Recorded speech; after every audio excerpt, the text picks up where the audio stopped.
Chapter 1325. It had been 2 days since they'd returned to Los Angeles. Zhilin and Chen Zhao had shivered in the cold for 2 whole days. When Chen Zhao had gone to Mount Totus Snow Mountain, he'd left her with Fei Lai and wouldn't bring her along. "Baby, it's delicious." Chen Zhao had to cook personally. Grilled octopus. Zhilin crossed her arms over her chest and turned to look at Chen Zhao. "Leave the food. Zhilin still won't forgive me." "I won't give you food if you don't forgive me." Zhilin swallowed. "Fine, forgive me for now. You can be angry after you eat. How can there be such a good thing?" Chen Zhao patted Zhilin's head angrily. "Daddy, don't go." Zhilin was already hanging onto Chen Zhao's arm. "Zhilin wants food, good food. You unprincipled little bastard. No more. Daddy's angry now. Daddy. Zhilin wants food. Daddy, Zhilin's wrong, wah, okay, stop teasing Zhilin." Fei Lai picked up a grilled octopus. "Honey, you can't have barbecue now. If you can't, you shouldn't have barbecued in front of me." Ignoring Chen Zhao's obstruction, Fei Lai started eating. "Why are you all so stubborn?" Chen Zhao's expression was helpless. Zhilin finally snatched the grilled octopus from Chen Zhao's hands. Running with her short legs to Fei Lai's chair, she climbed onto it. "Aw. Daddy. Look over there. There's something. Is that our new pet?" Zhilin pointed at the forest beside Mirror Lake. Chen Zhao looked in the direction Zhilin was pointing. Crypt demons. There were 2 crypt demons and a Nissan species. Chen Zhao stood up and walked around the waterfall to the forest. The 2 crypt demons were both male and over 4 meters tall. Chen Zhao was confused. Why were they at his doorstep? Seeing Chen Zhao, the crypt demon swiped its claws at the Nissan species beside it. It stumbled and fell before Chen Zhao. It opened its mouth and was about to bite Chen Zhao. Chen Zhao lifted his foot and kicked the Nissan to the ground, stepping on it. "What are you doing here?" The crypt demon whimpered and pointed at the Nissan species. "For me." Chen Zhao guessed. The crypt demon nodded and left. Chen Zhao glanced at the Nissan creature. He lowered his foot and stomped it to death. However, Chen Zhao had never tried the Nissan variety before. He didn't know how it tasted and if it suited his taste. Metal, wood, water, fire, earth. Come and drag this thing back. You guys see how to cook it. Hearing Chen Zhao shout, the 5 underlings immediately came over and dragged the Nissan back home. However, the Nissan species weighed close to 1,000 kilograms. The 5 inferior demons couldn't move it at all, so they could only ask the other inferior demons for help. There were a lot of inferior demons in the house, but only the first 10 were in charge. They were metal, wood, water, fire, and earth, A, B, C, D, and E. Every outstanding underling had to be an outstanding chef. That was the motto of the 10. How dare he call himself a chef if he doesn't know about nutrition? Not only that, but they also studied Chinese, French, Japanese, and English. To be able to learn so many languages, it definitely wasn't a brainless, low-level creature like Chen Zhao had initially thought. Not long after, the aroma of barbecued meat wafted over. "Gold, what are you barbecuing?"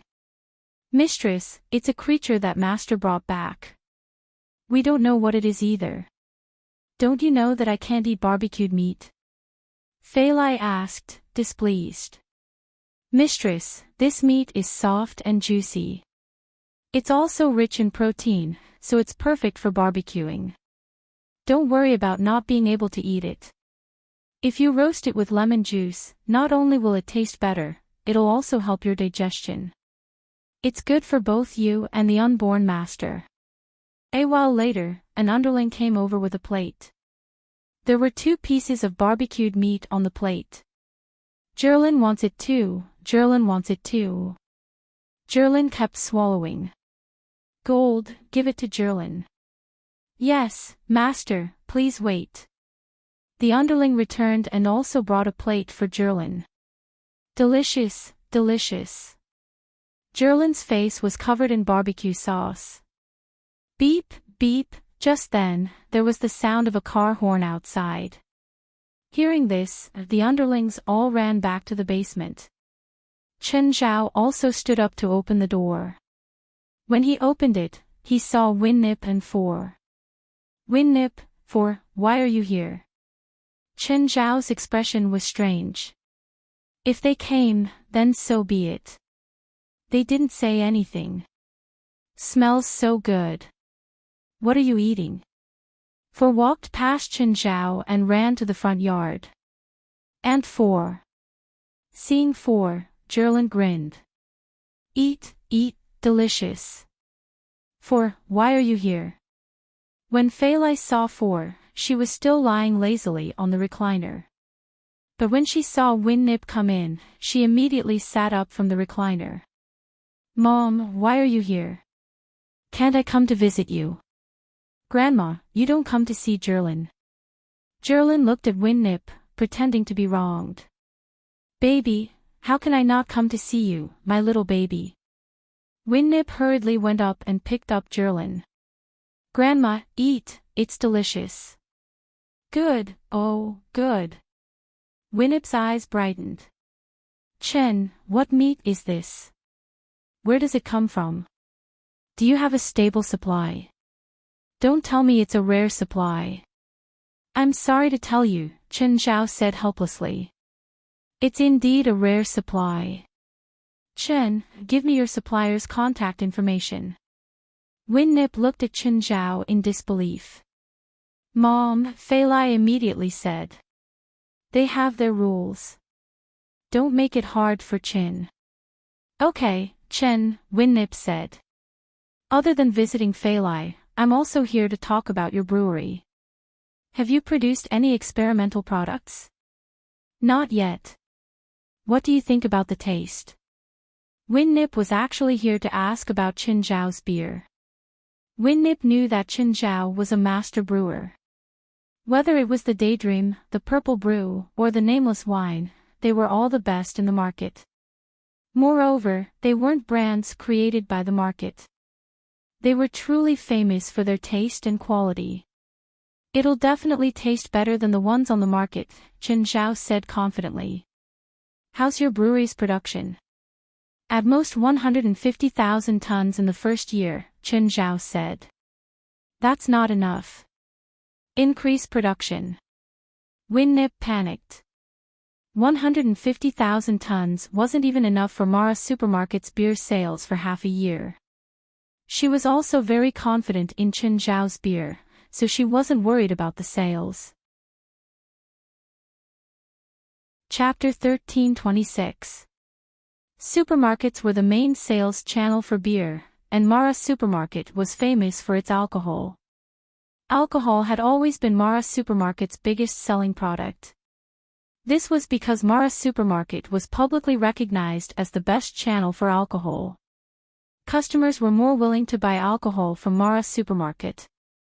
Last year, Mara Supermarket sold 1/3 of all beer in California. It seemed like 33% of the market, but in reality, Mara Supermarket only had less than 10% of the market. However, beer took up 33%, and that was just beer. Other alcohol sold even more. Some varieties and brands even took up 90% of the sales, especially some expensive ones. This was especially true for some expensive wines. Customers were more willing to trust Mara Supermarket, so the sales of expensive wines were particularly high.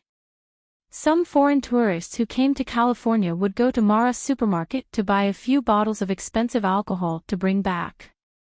This led to the sharp heads of the manufacturers trying to get into Mara Supermarket's shelves. On the other hand, Mara Supermarket's beer sales didn't have as much market share as other alcohol. There were many big brands, but other supermarkets had them too. They didn't have to go to Mara's supermarket to buy beer. However, Winnip hoped to increase the beer's market share through aging beer. For Mara's supermarket, customers were the biggest value. As long as the aged beer could be liked by customers and was exclusive, it could definitely increase the beer's market share. "There's nothing I can do," Chen Zhao said helplessly. "There's only so much production. I can't increase it." Chen Zhao couldn't increase production just because he wanted to.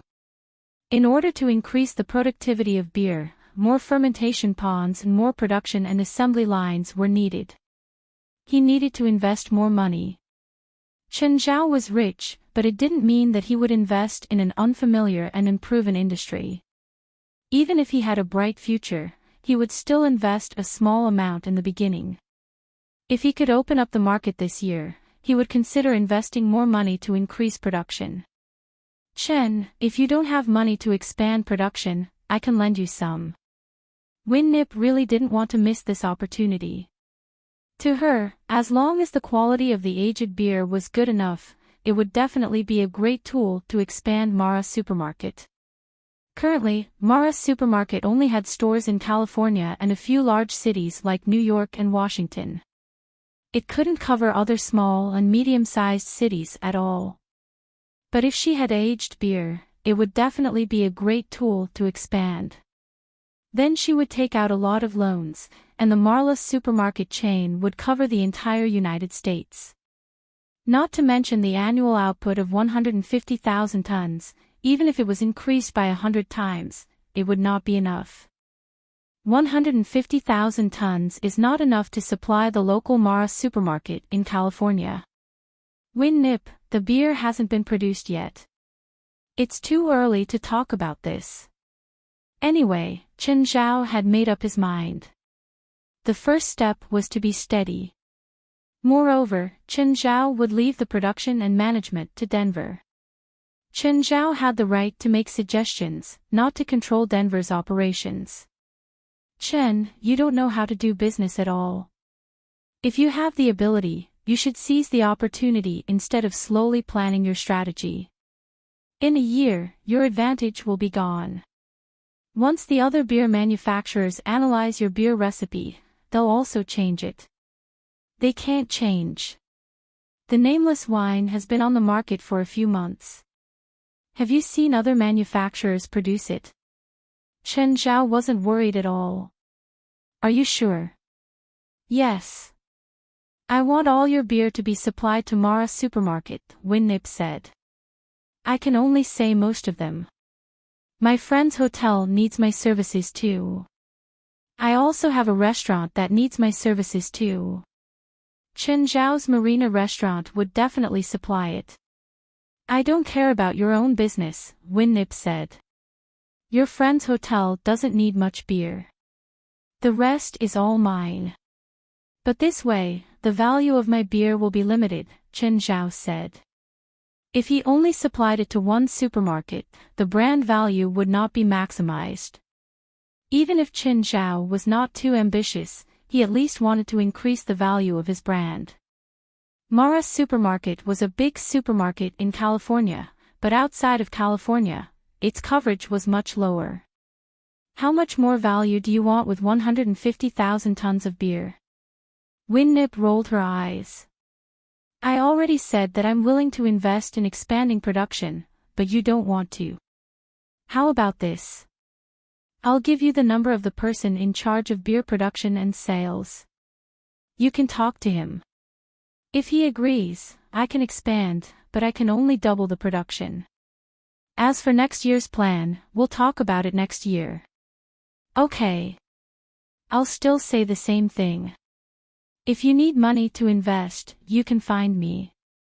Right now, Mara Supermarket has quite a lot of cash." Mara Supermarket's operation was too good. Unlike in the past few years, she had been exhausted fighting for the market, let alone expanding her business. Several supermarket chains were not something that Mara Supermarket could compete with. Things were different now. Mara's supermarket had expanded its influence with its unique alcohol culture, so Winnip was very confident now. She did not expand blindly mainly because she did not want to dilute her shares too much. Moreover, the bank would not give Winnip a loan that was more than 10 times the market value of Mara's supermarket. Of course, Chen Zhao also did not want his brewery to be controlled by someone else. Even if it was Winnip, Chen Zhao still hoped to have it in his hands. Winnip was Fei Lai's mother, but she was talking to Chen Zhao as a businesswoman. Chen Zhao was willing to let Winnip put the beer on the shelves for the sake of family, but Mara's supermarket was definitely not his only choice.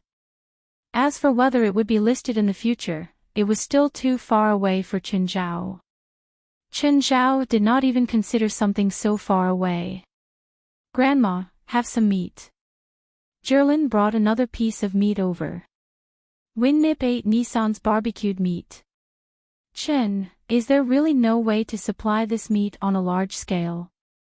Winnip knew very well how beneficial it would be to Mara's supermarket if it could be supplied on a large scale.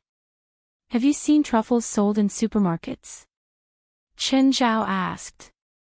"Yes, Mara's supermarket has them." Chen Zhao rolled his eyes. It was said that truffles could not be grown artificially. That was a lie. However, it was true that cultivated truffles did not taste as good as wild truffles. This was undeniable. The truffles sold in supermarkets were less than $100 per kilogram. Compared to real truffles, they were many times worse. Chapter 13:27. Winnip's regret was written all over her face. But she could understand. Normally, expensive luxury goods wouldn't go into supermarkets. For example, bluefin tuna could only be ordered at auctions. Since Chen Zhao said so, no one else in America could eat this kind of meat. This meant that this meat was very rare. Not only did one need money, but they also needed connections. This kind of food indeed couldn't go into supermarkets. Winnip had come in a hurry and left in a hurry. Fei Lai tried to get her to stay, but Winnip still insisted on leaving. Even Jerlin's coquettish tactics didn't work. She was probably in a hurry to deal with work. Managing a supermarket chain, there were indeed too many things for her to deal with. For stayed and enjoyed her rare vacation. "Auntie, look at little Jerlin swimming." Little Jerlin can swim very far now. For knew that Jerlin usually swam in front of her house. But she didn't expect Jerlin to be so good at swimming. She could even swim further than her. This didn't mean that Jerlin's stamina was better than For's. It was just that Jerlin was small, so she needed less strength. And more often than not, little Jerlin floated on the surface of the water, not swam. But Jerlin could swim more than 1,000 meters in the middle of Mirror Lake. She would rest for a while before swimming back. This was already shocking to For. After all, Jerlin wasn't even a year old. She was so healthy and strong that For couldn't believe it. "Fei Lai, do you and Chen Zhao train Jerlin?" "No. Jerlin usually plays with Walter and the others or swims by herself. Chen Zhao and I don't really restrict her." "Will she exercise too much?" For asked worriedly. "It's not good for bone development." But thinking about it, Chen Zhao was here. He was an expert in medicine and kinesiology. Since he wasn't worried, For's worries were unnecessary. Lots of exercise wasn't necessarily good. Even adult exercise had to be controlled. Some athletes even had amazing results on the field when they were young. But after retirement or old age, all kinds of diseases would attack them like fierce beasts. Children had to be even more careful. Of course, proper exercise can promote growth. But if they exercised too much, it would affect their growth and health. In fact, for children, running and jumping every day was the best exercise. Deliberately training children may not be good for them. Chen Zhao and Fei Lai wouldn't restrict Zhilin most of the time. Apart from her personality, he would deliberately guide her. In other aspects, it allowed her to let go of herself. Little Zhilin, on the other hand, had been accompanied by Princess and the others since she was young. In the near future, she would also have a little brother or sister, so she would not feel lonely. Chen, what were the results of Fei Lai's pregnancy test? Fei Lai and her baby are very healthy. Then do you plan to have Fei Lai have a natural delivery or a C-section? Chen Zhao thought about it. I respect Fei Lai's choice. In fact, painless childbirth in the United States was already very common. Chen Zhao and Fei Lai didn't really think about that. For stayed the night at Chen Zhao's house and went to work the next day. Chen Zhao rarely went out now if he had nothing to do. If the association needed something, it would usually be a phone call or West would come to talk to Chen Zhao in person. Do. A horn blared from the door. Chen Zhao was furious. He came out and kicked the car. Don't you know there are kids and pregnant women inside? Stephen got out of the car. Seeing the front of his car, he was also furious. Do you know how much I paid for this car? You asterisk Shoal, you have to compensate me. Stephen cursed as he entered the house. As soon as he entered, he smelled an alluring aroma. Ignoring Chen Zhao's obstruction, Stephen went into the kitchen directly. Seeing Chen Zhao stewing meat, he scooped a bowl of soup for himself. Fuck, this is for Fei Lai. Fei Lai can't drink this much. Stephen ignored Chen Zhao's anger. Delicious, what meat is this? It's so delicious. Why didn't you give me some? Stephen knew that Chen Zhao's house often had top-grade ingredients. Chen Zhao didn't give him any less, but he didn't know what kind of animal the meat was. Even soup was so fragrant. With a dark expression, Chen Zhao took a piece of meat from the fridge and threw it on the kitchen counter. Scram after you take it. It's best to barbecue it. If it's for pregnant women, you can make soup too. I'm here to invite you and Fei Lai to our movie's ending party. Is this your attitude? No, it's not convenient for Fei Lai. I have to accompany her. You don't have to go, but where's the gift? Chen Zhao searched his body and took out a lucky coin. Take it. You know how to use it. What are you giving it to me now? Give it to me after the movie is released. You can use it when you edit the movie, Chen Zhao said. Then take another one after it's released. We'll do both. Chen Zhao had invested 1/3 of Stephen's movie. Of course, he hoped that the movie would be a hit at the box office. Hearing that, Stephen put away the coin. He knew the effect of the coin very well. It was definitely the most magical thing in the world. How many coins do you have? Don't think about it. There's only one lucky coin left. I had 9, and I've used a few already. I should save as much as I can. Can't you make it? Make it. No one in the world can make lucky coins. Then these, they don't belong to this world. Chen Zhao stopped there. Okay, don't ask too much. I'm waiting for the movie to be a hit. Suddenly, Chen Zhao slapped his head. Oh, I invested in a beer factory. Can I put my beer brand in it? Ha! How come there's no news of you investing in a beer factory? I just thought of it a few months ago, Chen Zhao said. Okay, I'll go shoot a few scenes. Oh, what's your brand? Do you have a brand? Mountain brand, Chen Zhao said. I'll have someone send the brand over. Chen Zhao picked up his phone and called Denver. Denver, send me the brand of our beer. I'll put our beer in my friend's movie. Mr. Chen, I don't think that's part of my plan. Right now, I don't have any money to invest in movies. If it's a niche movie, the effect won't be obvious. If it's a commercial movie with a large investment, the cost will be too high. It's not worth it. Is Steven's new movie good enough? Free. Steven, it's free, right? Chapter 1328. Steven. Which Steven? The most famous guy in Hollywood, Chen Zhao said. Mr. Chen, can you really insert our beer brand into Mr. Steven's new movie? No problem. Denver didn't expect Chen Zhao to have such a wide network. He'd heard that a 5-second advertisement in Steven's movie would cost at least tens of millions of dollars. Moreover, it depended on the size of the brand.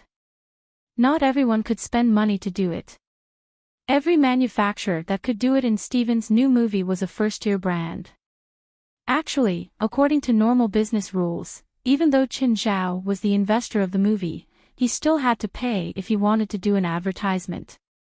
However, this movie was completely Chen Zhao, Steven, and Rasva's playful work. Whether the movie would make a profit or not, they would decide it themselves. Chen Zhao would provide the cheating tools, Steven would be in charge of filming and editing, and Rasva would be in charge of distribution. The movie hadn't been released yet, but it was already in PLM's distribution list. Since the producer of the movie didn't belong to the Big Six, PLM's commission was quite high as 15%. Even with Steven's name as a guarantee, PLM still asked for a high commission. This couldn't be helped. Hollywood had always been controlled by the Big Six. Even as PLM's chairman, Rasva didn't have the right to decide how much the film would be distributed. However, with PLM's powerful network, the movie could earn at least 4,500 screens in the first 3 days when it was released in North America. They were still negotiating the distribution with the cinemas. Chen Zhao and Steven didn't need to discuss this. PLM would naturally help them. After all, PLM was the distributor. These were all things they had to do. The investment for the movie was around $60 million.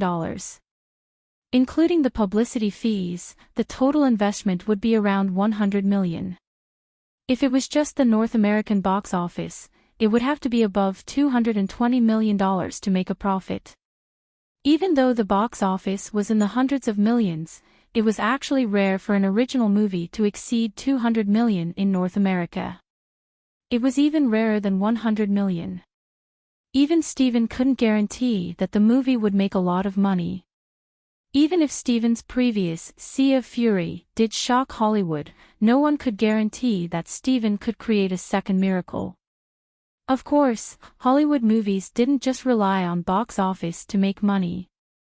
If they only relied on box office profits, 95% of Hollywood movies would lose money.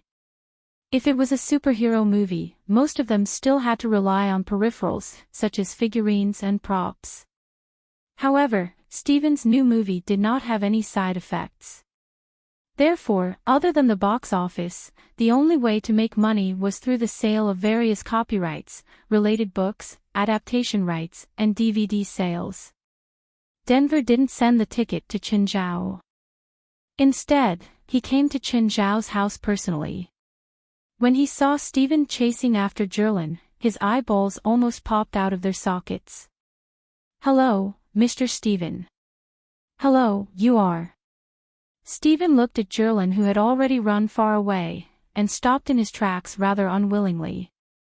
"I'm Denver, Mr. Chen's partner." Denver didn't think of herself as Chen Zhao's employee or subordinate. "Hello. I heard from Mr. Chen that you can help us market our beer brand in the movie. Is that true?" "Yes, I'm very close to Chen. We don't need to discuss such a small matter. Just give me the logo." Steven glanced at Chen Zhao in the front yard. "Come here and do me a favor." Steven suddenly lowered his voice. Denver froze for a moment, then followed behind Steven. Steven went to the kitchen and opened Chen Zhao's fridge. "Help me carry this piece of meat to my car." "Huh?" Denver was dumbfounded. Why did it feel like Steven was stealing? Fine, he'd listen to Steven for now. But this piece of meat was really heavy. After the two carried it to the car, Steven went in and carried some ingredients. Tell Chen that I have something to do, so I won't be eating here. Steven was indeed a thief. Just as Steven was about to drive away, Chen Zhao discovered him. Asshole, you stole from my fridge again. Without looking back, Steven drove away. Chen Zhao chased after him. Asshole, give it back. Steven stuck out his middle finger from the window. Chen Zhao chased for a few hundred meters, but in the end, he could only watch Steven's car drive away with hatred. Denver was dumbfounded, but he could tell that Chen Zhao and Steven were very close. Seeing Chen Zhao return, Denver felt awkward too. After all, he was Steven's accomplice in stealing. Mr. Chen, I have something to do. Denver left awkwardly. But he really didn't understand. With Steven's status, did he still need to steal from Chen Zhao's fridge? To him, it was just a friend's joke. Denver was more and more convinced that mountain beer would be a success. He also needed to get Mr. Product to produce some of it as soon as possible. If there was no product on the market after Steven's new movie was released, it would be a huge loss for them. After receiving the gold coins, Steven couldn't wait to start working. He felt that there were many ideas and concepts in his mind. He wanted to realize them all in the movie. To put it simply, it was like a fountain of ideas. Chen Zhao continued practicing Imperial Thousand Swords. In the battle against Kunkka, he used it for the first time. He wasn't familiar with it yet, but its power was starting to show. Kunkka's clone couldn't do anything before Imperial Thousand Swords. But Chen Zhao also felt that Imperial Thousand Swords was lacking. It was indeed effective if the enemies gathered together. But if the enemies didn't gather together, Imperial Thousand Swords would be useless. For example, if the enemies attacked from 4 directions at the same time, Imperial Thousand Swords could only send out 2 waves of swords. As for being able to control it as he pleased, it was still a long way off. Chen Zhao, pay attention to your breathing. Old Turtle sat on a rock and watched Chen Zhao practice Imperial Thousand Swords. Breathing. What does breathing have to do with Imperial Thousand Swords? Of course it's related. Every movement you control has to be in sync with your breathing. The rhythm of your skill is very important. Maintain a sense of rhythm. Chen Zhao tried a few times but couldn't find the rhythm. He kept trying, but he still failed. Why was the rhythm so hard to grasp? Chapter 1329. Find the feeling, find the rhythm. After resting for half an hour, Chen Zhao went back to practicing. Suddenly, Chen Zhao felt his heartbeat and breathing. This was the rhythm. Chen Zhao suddenly opened his arms. Instantly, the 1,000-stone sword split into 4. There was no chaos, no falling.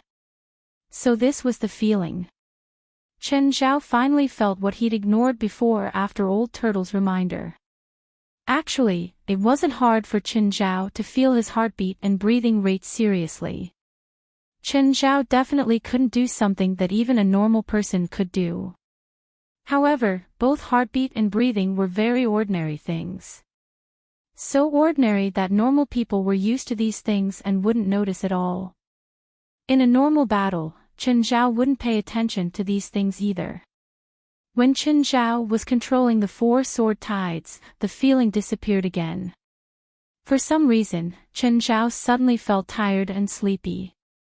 It wasn't because he'd used too much magic power. Moreover, the drowsiness came too suddenly. Chen Zhao was very awake. But the drowsiness grew stronger. Chen Zhao tried his best to resist the drowsiness. Ha! Old Turtle looked a bit surprised. Old Turtle, why do I feel so sleepy? Come here and let me see. Old Turtle waved his hand. Chen Zhao went to Old Turtle. Old Turtle put his finger on Chen Zhao's pulse and looked even more surprised. Old Turtle, is there a problem with my cultivation? No, there's no problem. This is a sign of spiritual movement. What spiritual movement? Shangqing state. Emptiness is also divided into 4 realms: spiritual movement, embryonic breathing, sitting death, and spiritual silence. You're a sign of spiritual movement right now. What will happen to spiritual movement? What do I need to do? Nothing, but you'll feel more and more sleepy. Don't resist. If you want to sleep, sleep. You'll complete spiritual movement in your dreams. You'll be fine as long as you don't fall asleep during battle. How long will I sleep for? Not sure. You'll have spiritual movement symptoms a few times in the beginning. At most a few days, at least a few hours. You'll wake up after you've slept enough. When you reach the real spiritual movement state, you won't be able to resist. You'll sleep for 81 days. So, you'd better move forward. Otherwise, you might not make it for your second child. Chen Zhao's expression changed. Fei Lai was almost 8 months pregnant. This meant that she'd give birth in less than 2 months. He'd already missed Zhilin's birth. He didn't want to miss the second one. After leaving the river map, Chen Zhao's heart sank. Chen, what's wrong?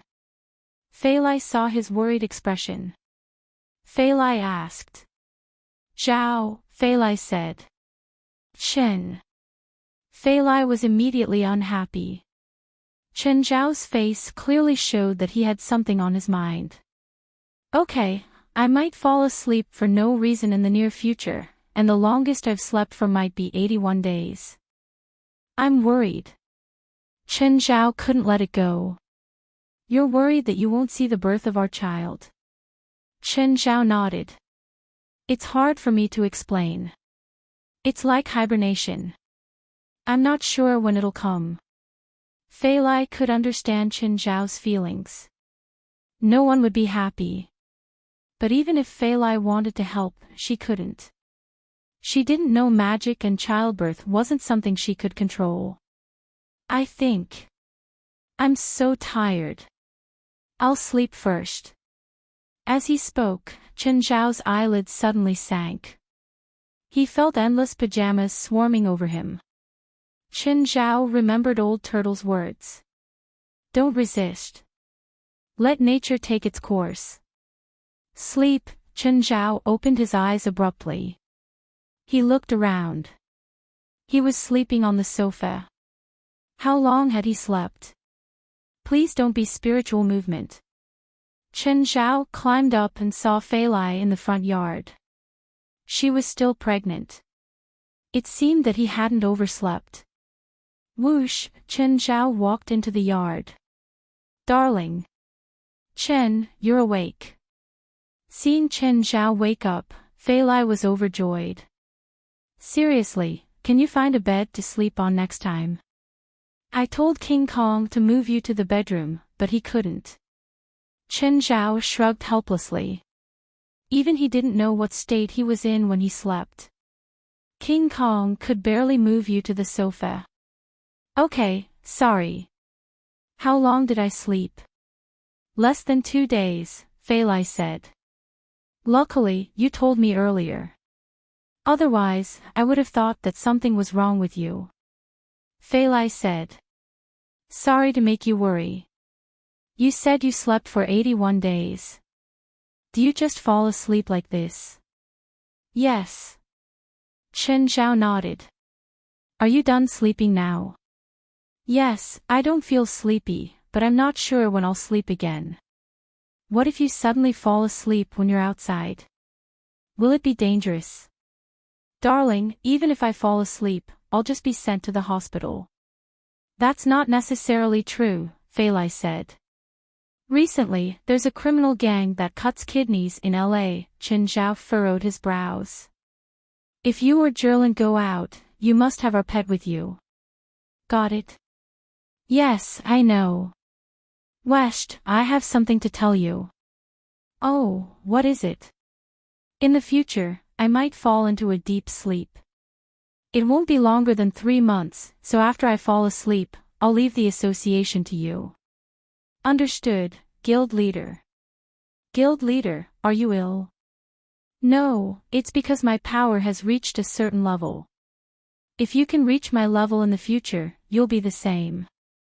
I see. West was confused. Would this happen when one's power reached a certain level? Anyway, West had never heard of it, nor had he seen such records in magic books. However, with Chen Zhao's power, it wouldn't be an exaggeration to say that he'd reached an unprecedented level. Therefore, it wasn't incomprehensible for this to happen. By the way, President Leon got promoted. Mansari took over as the head of the Anti-Terrorism Security Department. Oh, got it, Chen Zhao replied calmly. Which department did Leon get promoted to? I don't know. I think it's a non-public department, West said. West said, President Osalisa is also going to officially join the association. Leon didn't bring her with him when he was promoted. Okay, I know. Is Osalisa in any trouble? There might be some. Chapter 1330. Are the two of you sure you don't want to go back to school? Mansari looked at Li Mu and Westana. The two girls had told him their thoughts after returning from the Tota Snow Mountain. They did not want to go back to school. They wanted to become Mansari's subordinates. Mansari thought about it. He was going to take up his post in the Anti-Terrorism Security Department. He was bringing his own team with him. However, there were not many people in his team. He could not control all the departments in the Anti-Terrorism Security Department. Li Mu and Westana had been through life and death with him. Therefore, Mansari had enough understanding and trust in them. If the two of them joined his team, they could help him with some of the work. Yes, Colonel Mansari. We want to stay by your side, Li Mu said. Alright, I accept you too.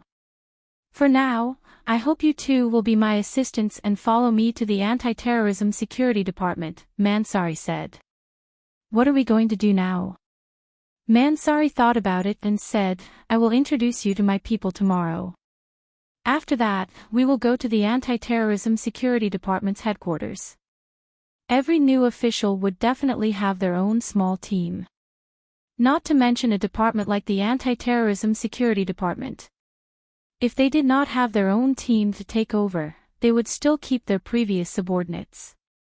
When that time came, they would be a group of subordinates who only obeyed him on the surface but opposed him on the inside. Other than the two newcomers, Li Mu and Westana, Mansari still had 4 old subordinates. The next day, Li Mu and Westana met Mansari's subordinates. Let me introduce you to each other. Li Mu and Westana are my confidants. They will take over the Anti-Terrorism Security Department with you in the shortest time possible, Mansari said. Mansari introduced Tony, Abevo, Tommy, Injus, they are all my old subordinates. The 6 of them began to get to know each other. Mansari said, I know the 6 of you from different eras. I have gathered all of you together to show my trust in you. I hope you won't disappoint me. Also, get ready. We are going to the Anti-Terrorism Security Department's headquarters now.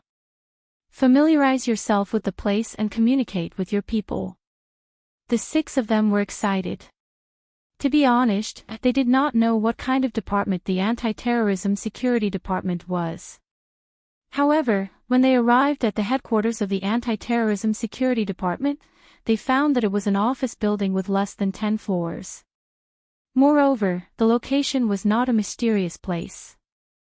It was in the downtown area of Los Angeles, and it was quite prosperous.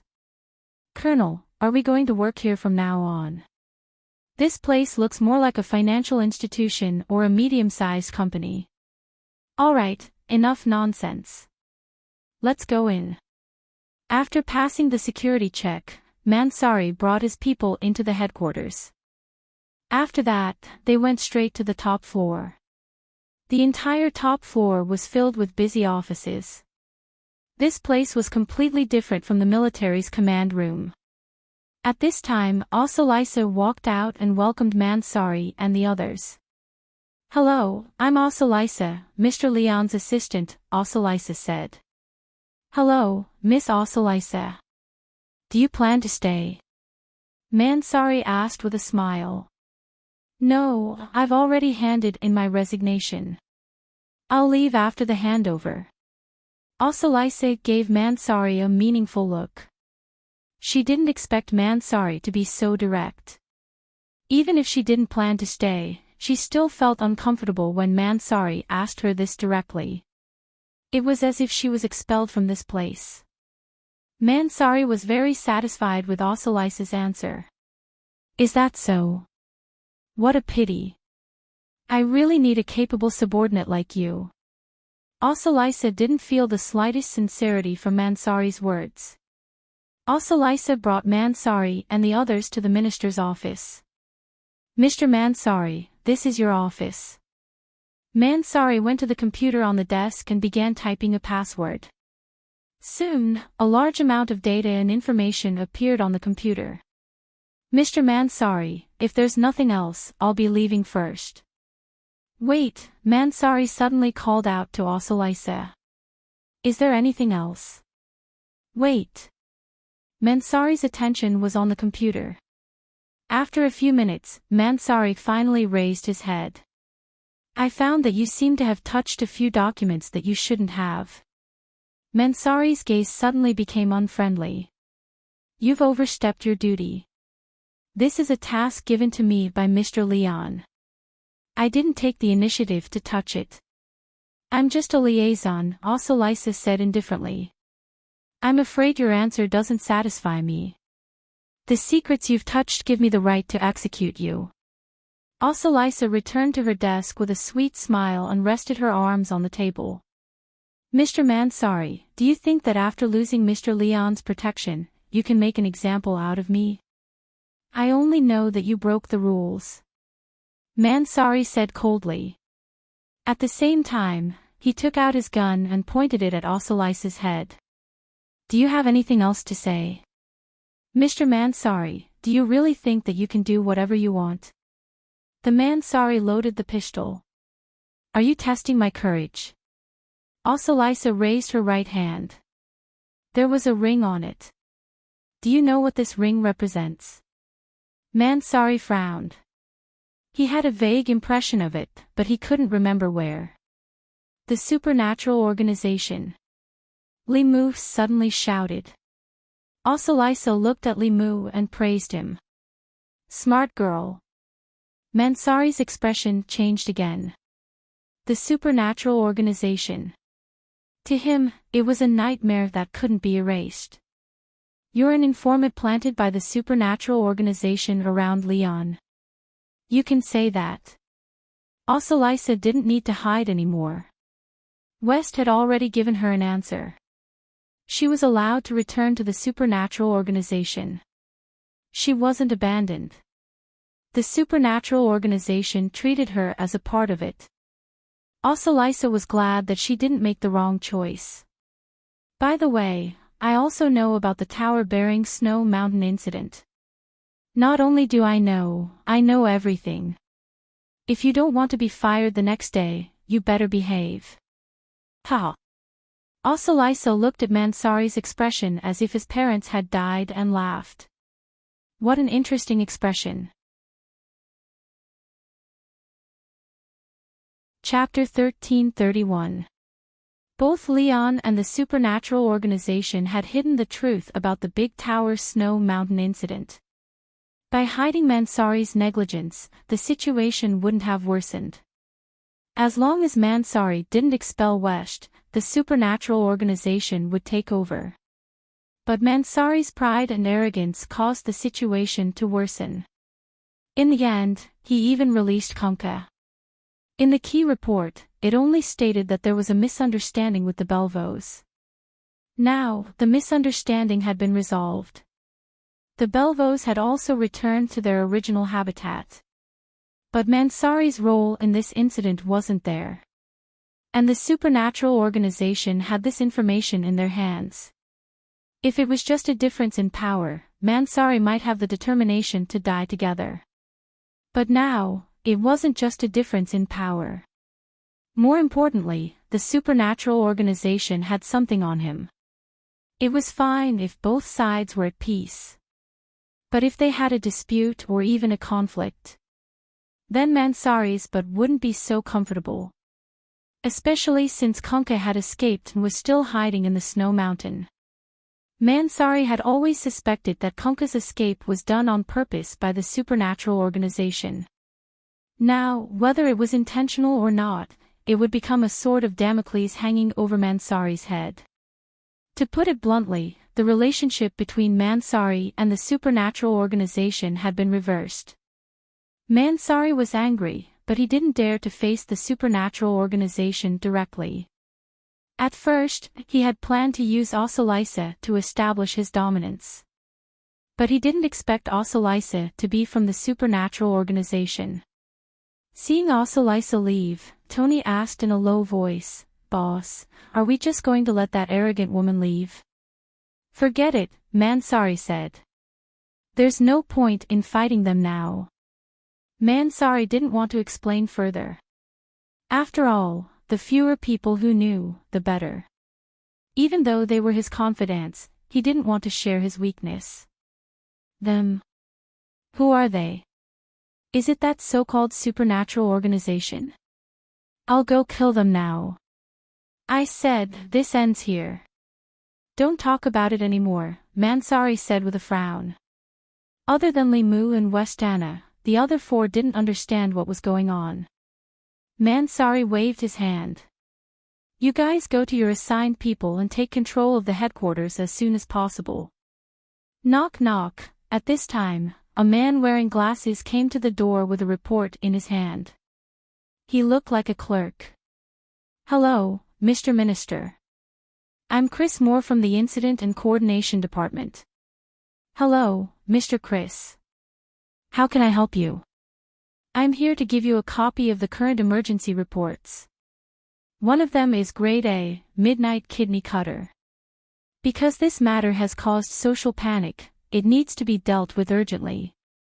At present, the police have increased the number of people on night duty and patrol work, but so far, there are no clues to be found. Yes, report this incident to me in detail. So far, there have been more than 30 victims. Before the victims were killed, they would disappear for 1 to 2 days. Then, when they reappeared, they would appear in various trash cans in the city. Most of them died because they were not rescued in time. There are only 4 survivors, 2 of whom are conscious. They are currently receiving treatment in the hospital. Midnight Kidney Cutter is the name given by one of the survivors. What about the statements of the 2 survivors? One of the 2 survivors didn't know much about the whole process. He only remembered that he was drunk in a bar after midnight and lost consciousness. When he woke up, he was already in the hospital. Chris Moore said, the other survivor was lucky. His process of being kidnapped was similar to the previous survivors. He remembered that he was drugged with wet wipes and woke up once during the kidnapping. He recalled that he was in a place similar to a slaughterhouse. He and the other victims were all hung up. A burly man dressed like a butcher used a butcher's knife to cut open their stomachs and took their kidneys. Did he see the murderer's face clearly? No.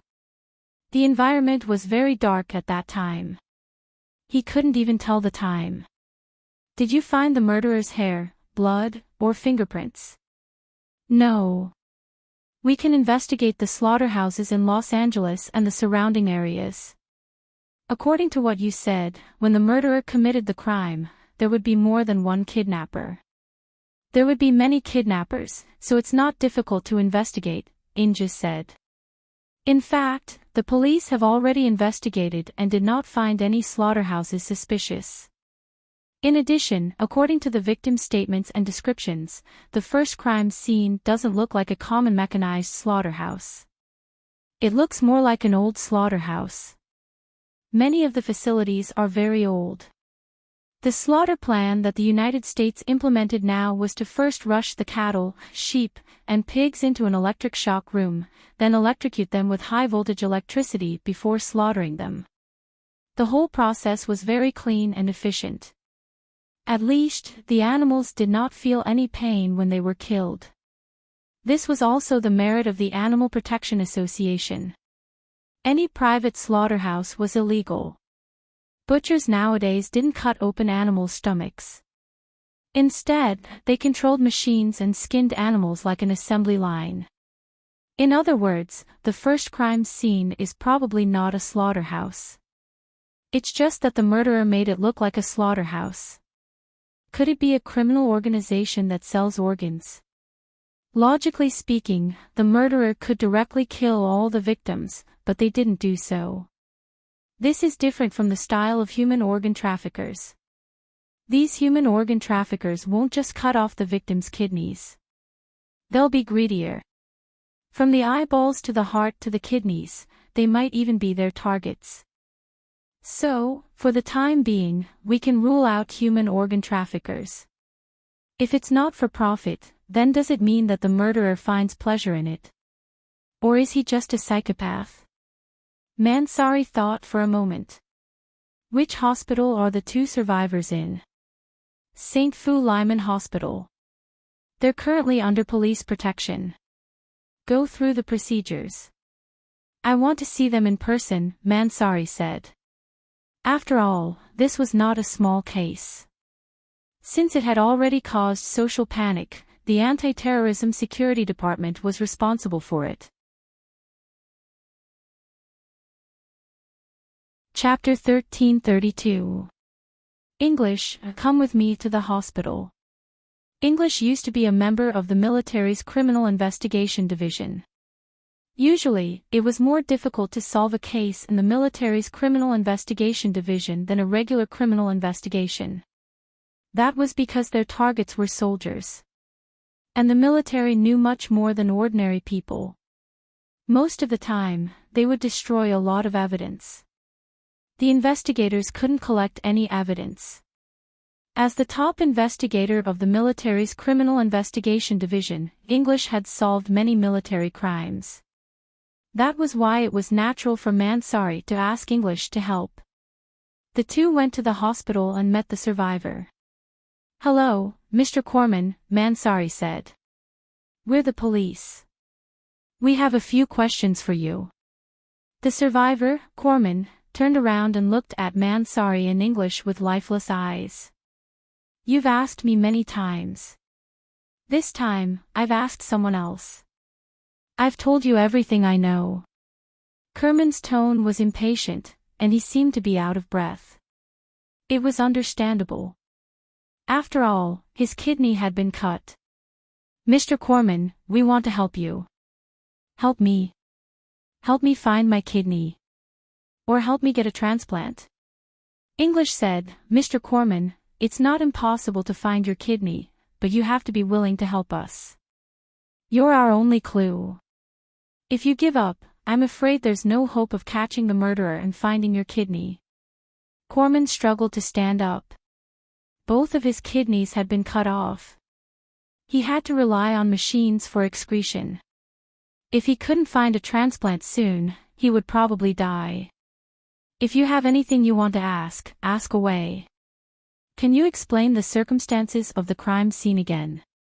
The more detailed, the better, English said. Corman took a deep breath and started again. He had repeated this process many times. He had basically said everything he could remember. There was nothing new. Were you fully conscious at that time, or were you only half conscious? Ingus asked. Conscious, Corman said. Did you feel hot or cold? Hot, dry, Corman answered. The murderer drugged you. Did you feel a pungent smell? Corman froze. He frowned and tried to recall. After a while, he nodded. Yes, it was pungent. Are the interior lights incandescent or fluorescent? Incandescent lamp, but the intensity should be very low. The light is dark yellow. Mansari went over to India and looked down at India's notes. However, he realized that India was not taking notes, but drawing pictures. Injis showed Kerman the picture he had drawn. Is this how the crime scene looked like? Or is there something wrong? Kerman's expression changed drastically. His body trembled uncontrollably, and his eyes were filled with fear. Once again, Indies brought him back to that horrible slaughterhouse. Mr. Corman, thank you for your cooperation. Mansari and Injis walked out of the ward, and Mansari asked, how was it? Did you find any clues?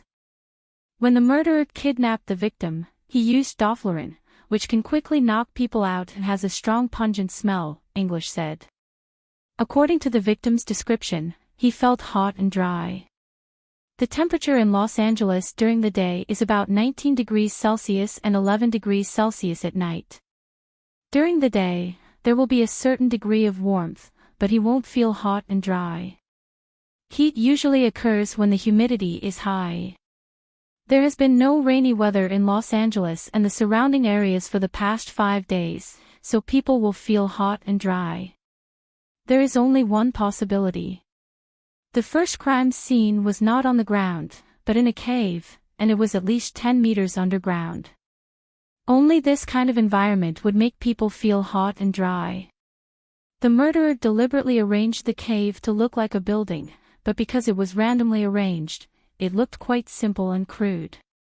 The dim yellow light was very bad for lighting, but it had a stronger impact on the blood. So, the murderer deliberately used a dim yellow incandescent lamp. Even if someone woke up halfway, they would only notice the body on the chopping board, the blood stains, and the murderer, and ignore the surrounding environment. This is mainly because human senses have a focusing effect. People will only pay attention to the information that their subconscious mind thinks is important. Needless to say, Mansari was amazed by English's analysis.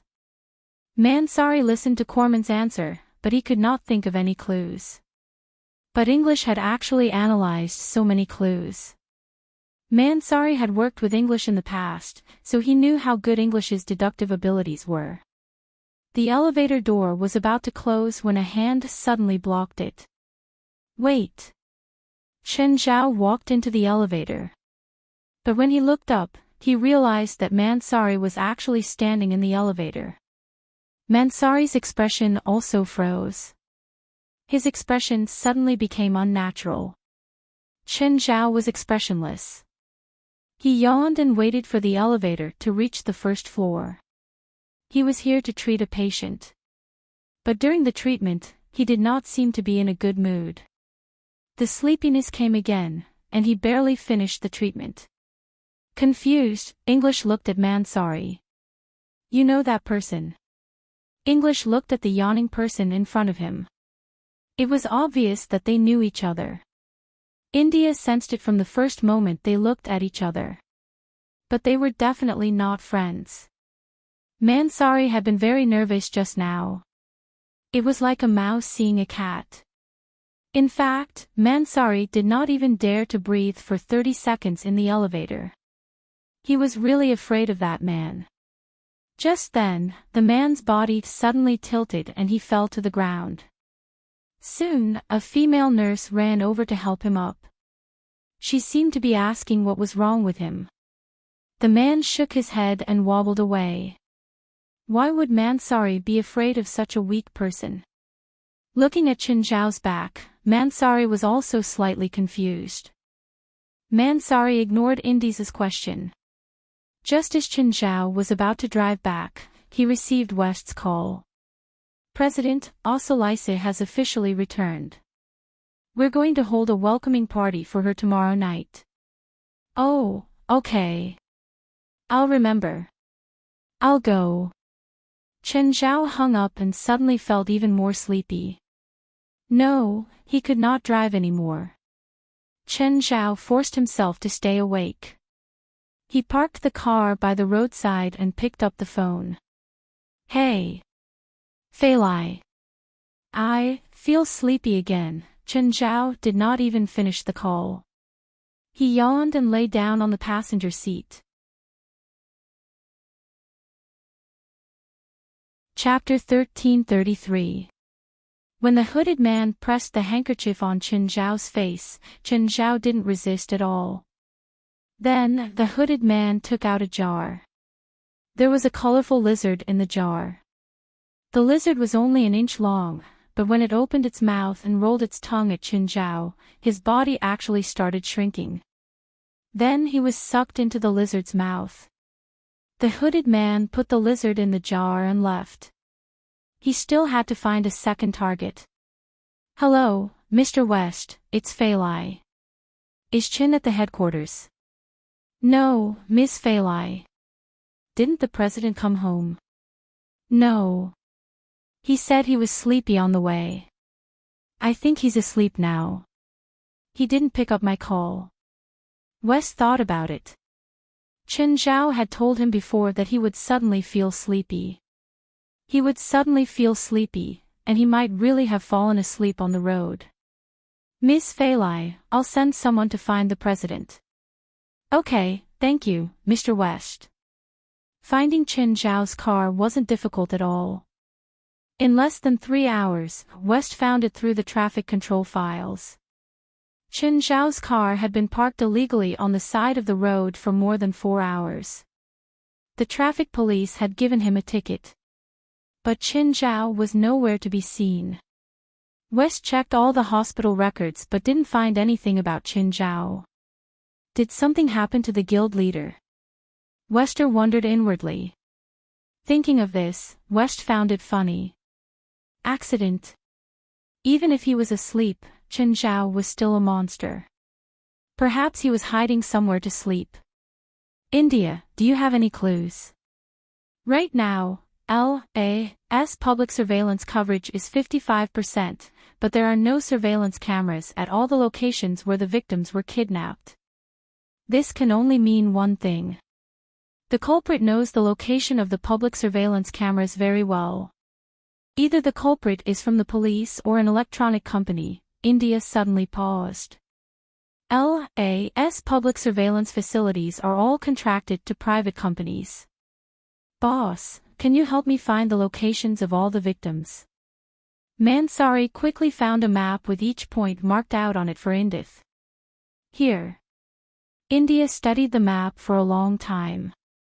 Boss, look at the locations. They're all concentrated in this area. What happened to this area?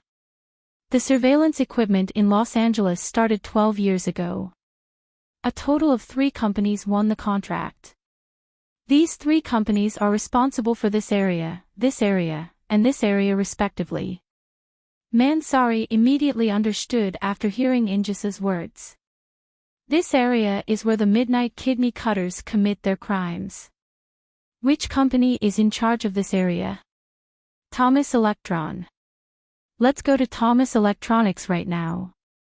We can't go now. We aren't sure who did it. If we go there rashly, we might be noticed by the murderer. We have to find out who has access to the blueprints of the area covered by the surveillance equipment.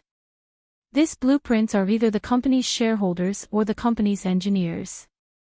In short, the scope shouldn't be too big. Let's find out which of these people are suspicious, Ingis said. You're right. Mansari nodded. Although it wasn't the first time India had discovered India's talent. However, one had to admit that Ingis was indeed very good at solving cases. He had no clue at all, but English was able to find so many clues.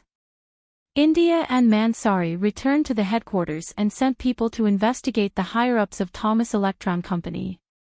As a counterterrorism department, the Anti-Terrorism Security Department not only had powerful armed forces, but also powerful intelligence-gathering capabilities.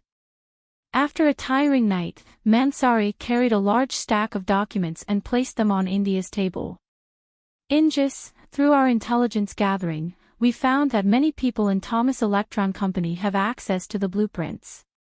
Other than the shareholders, there are more than 30 engineers and normal employees who have access to the blueprints. Including the shareholders and higher-ups, there are more than 50 people. 50 people. That's not a lot, Inges said. Then, Inges began to look through the documents. I've already roughly looked through them. I didn't find anything wrong with them. Inges ignored Mansari's words and continued to search through everyone's files. 3 hours later, Inges separated 3 files and placed them to the side. Boss, I found 3 of them suspicious. I can't be completely sure yet. Inges brought the files of the 3 people to Mansari.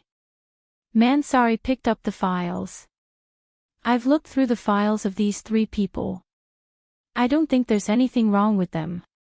Also, their bodies are very ordinary. They don't match the butcher's body described by the survivors. The information provided by the survivors might not be accurate or correct. Kerman wasn't conscious at the time. We can use it as a reference, but we can't use it as evidence, Inges said. When investigating cases, there's a rule. There's a 50% chance that the witnesses provide false information. Why? Because they'll process the information themselves and then state it. They're not lying on purpose. For example, in the famous plane crash, the witnesses said that the plane exploded in the sky and then fell to the ground. However, after investigation, we found out that the plane actually exploded after it hit the ground. The witnesses got the sequence of the crash and explosion wrong.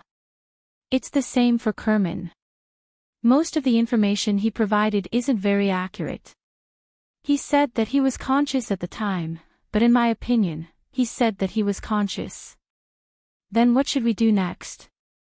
Interact with these 3 people, Inges said. I need to interact with them before I can determine if there's a problem with them. Mansari trusted Inges's judgment.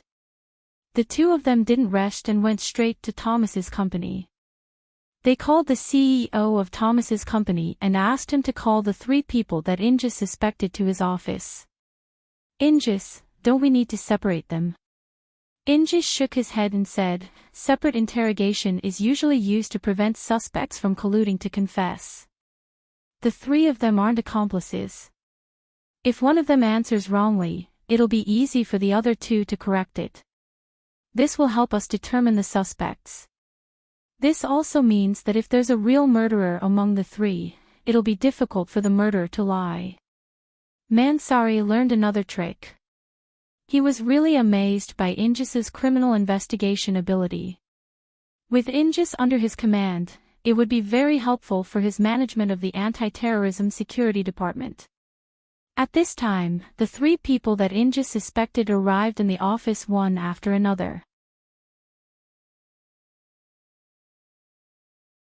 Chapter 1334. Mansari looked at the aimless conversation between Inges and the 3 of them. It didn't seem like an interrogation at all. It was more like a casual chat. Mansari was a little displeased. He tried to hint Ingrid to get to the point several times. However, Ingrid didn't seem to understand Mansari's intention. After chatting for half an hour, he told the 3 people to leave. Ingrid, what's wrong with you? This isn't your normal state. Boss, I already know who the murderer is. Ingrid looked at the figure outside the glass door. You know. The one who walked in first, Sook. He's tall and skinny. He's the murderer. Why didn't you say so earlier? Mansari immediately rushed into the office. Don't chase him. Ingrid stopped Mansari. Why? Mansari stopped. Although he was anxious, he believed in Ingrid. That person just threatened me with a secret code. If we do anything here, he'll kill everyone in the company. Can he do it? He's a butcher. No, he's an executioner. Ingrid felt something under the table, then threw it to Mansari. Mansari was from the military, so he knew what it was. Yellow. Such a big thing. When did it get stuck under the table? I don't know, Ingrid said. You let him go just like that? They can't run, Ingrid said. Before coming up, I installed a tracking device on their cars. When did you install it? Why didn't I know? Mansari was an elite, but he didn't know Ingrid had done it. I was in a hurry to go to the toilet when I got out of the car. I installed it then. I'll call for help. Mansari said. But just as he was about to leave, suddenly, the ground shook and began to sink. Oh no, rumble, the whole building was sinking. Mansari and Ingrid immediately jumped out of the window. Then they fell from the 5th floor. But they were lucky, because there was a car below. The two hit the car with their backs. By then, the office building they were in was in ruins. It was the most professional demolition method. That Suku had already installed a bomb in this office building that could be used to blow up buildings. Both of their faces were a little pale, and it wasn't just because they had just survived a disaster. It was also because of Suku's ruthlessness. I want to kill that bastard. I want to kill that bastard. Manshari roared. There were at least 100 white-collar workers in this building. This was a terrorist attack. For Mansari, who had just taken office, to have such a serious terrorist attack happen within his jurisdiction was a very serious matter.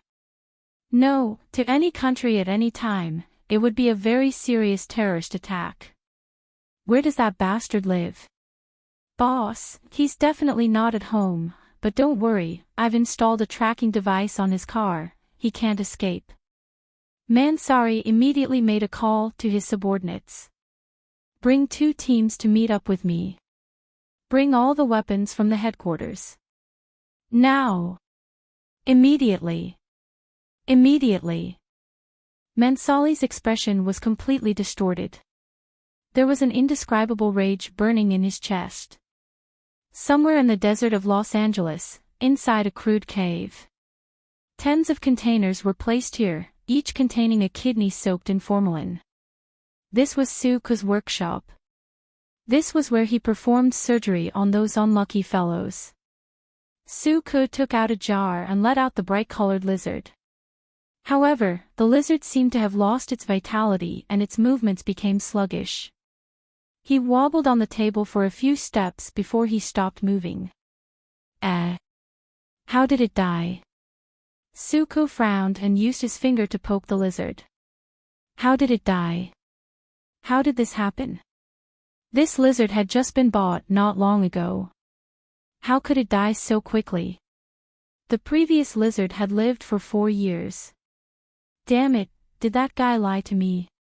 He deliberately sold me low-quality goods. Suku's face was ashen. He picked up the phone and dialed a number. Hello, it's me, Suku. The lizard you sold me is dead. You must give me an explanation. That's impossible. I wouldn't sell you low-quality goods unless you did something stupid and used them to control powerful spiritualists. I didn't, Suku said. My targets are all normal people. I won't offend spiritualists. We've worked together for 100 years. How dare you lie to me? We provide the source and the lizard, and you provide the soul essence. Our deal has always been fair. I don't need to trick you with low-quality goods. The lizard I sold you was hatched from the same mother's egg. But it's dead now. I need an explanation. If you can't give me an explanation, then our deal ends here. I'll find another buyer. We've worked together for 100 years and done 4 deals. The first 3 never had any problems. That's why I called you instead of cutting off contact with you immediately. Fine, I'll send someone to check. If there's really a problem with the lizard I provided, I'll give you a live one. Okay. Just as Suku hung up the phone, the alarm suddenly rang. Suku frowned. He walked to the entrance of the cave and looked with his binoculars. A large number of cars were coming from the distance. Damn it, they actually found their way here.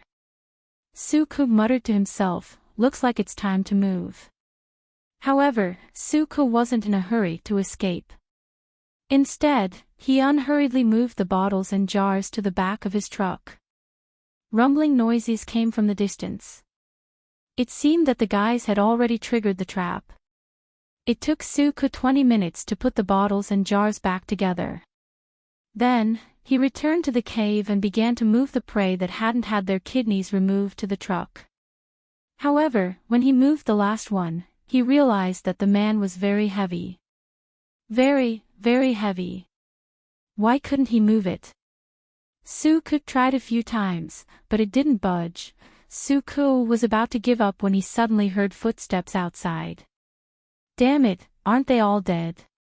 So many strong bombs, but they didn't all die.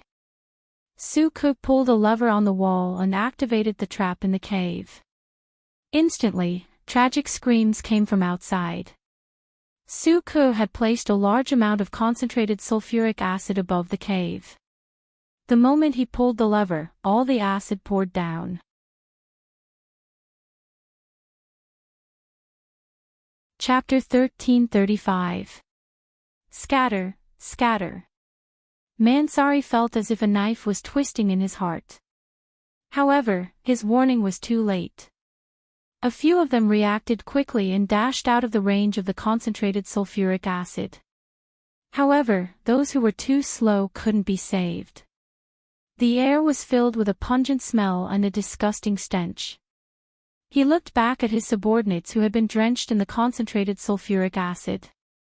They didn't die immediately, but their skin had fallen off completely. Their bodies were covered in blood, and the clothes on their bodies were stuck to their skin. This time, Tony had brought 50 people with him. He and Indies had also come with them. More than a dozen people detonated the landmines as soon as they arrived. More than a dozen people were killed on the spot. At this moment, Indies and Mansari were filled with regret. If they had known this would happen, they wouldn't have been so reckless. The fact that the office building had been blown up was proof enough. Who would have thought that this butcher would dare to place so many landmines in front of his house? Wasn't he afraid that he would step on them? Tony covered his arm with his hand. His arm was burned. Although it wasn't fatal, it had greatly affected his combat ability. Now, there were less than 20 members of the anti-terrorist force who survived. The surviving members of the anti-terrorist force didn't look good either. Some were frightened, and some felt lucky. Be careful. Be on full alert, Tony said in a low voice while he made a combat gesture. Tony took a step forward. Suddenly, a piece of steel shot out from a gap in the wall. Tony's body froze. The next moment, his head and body were cut open. Tony.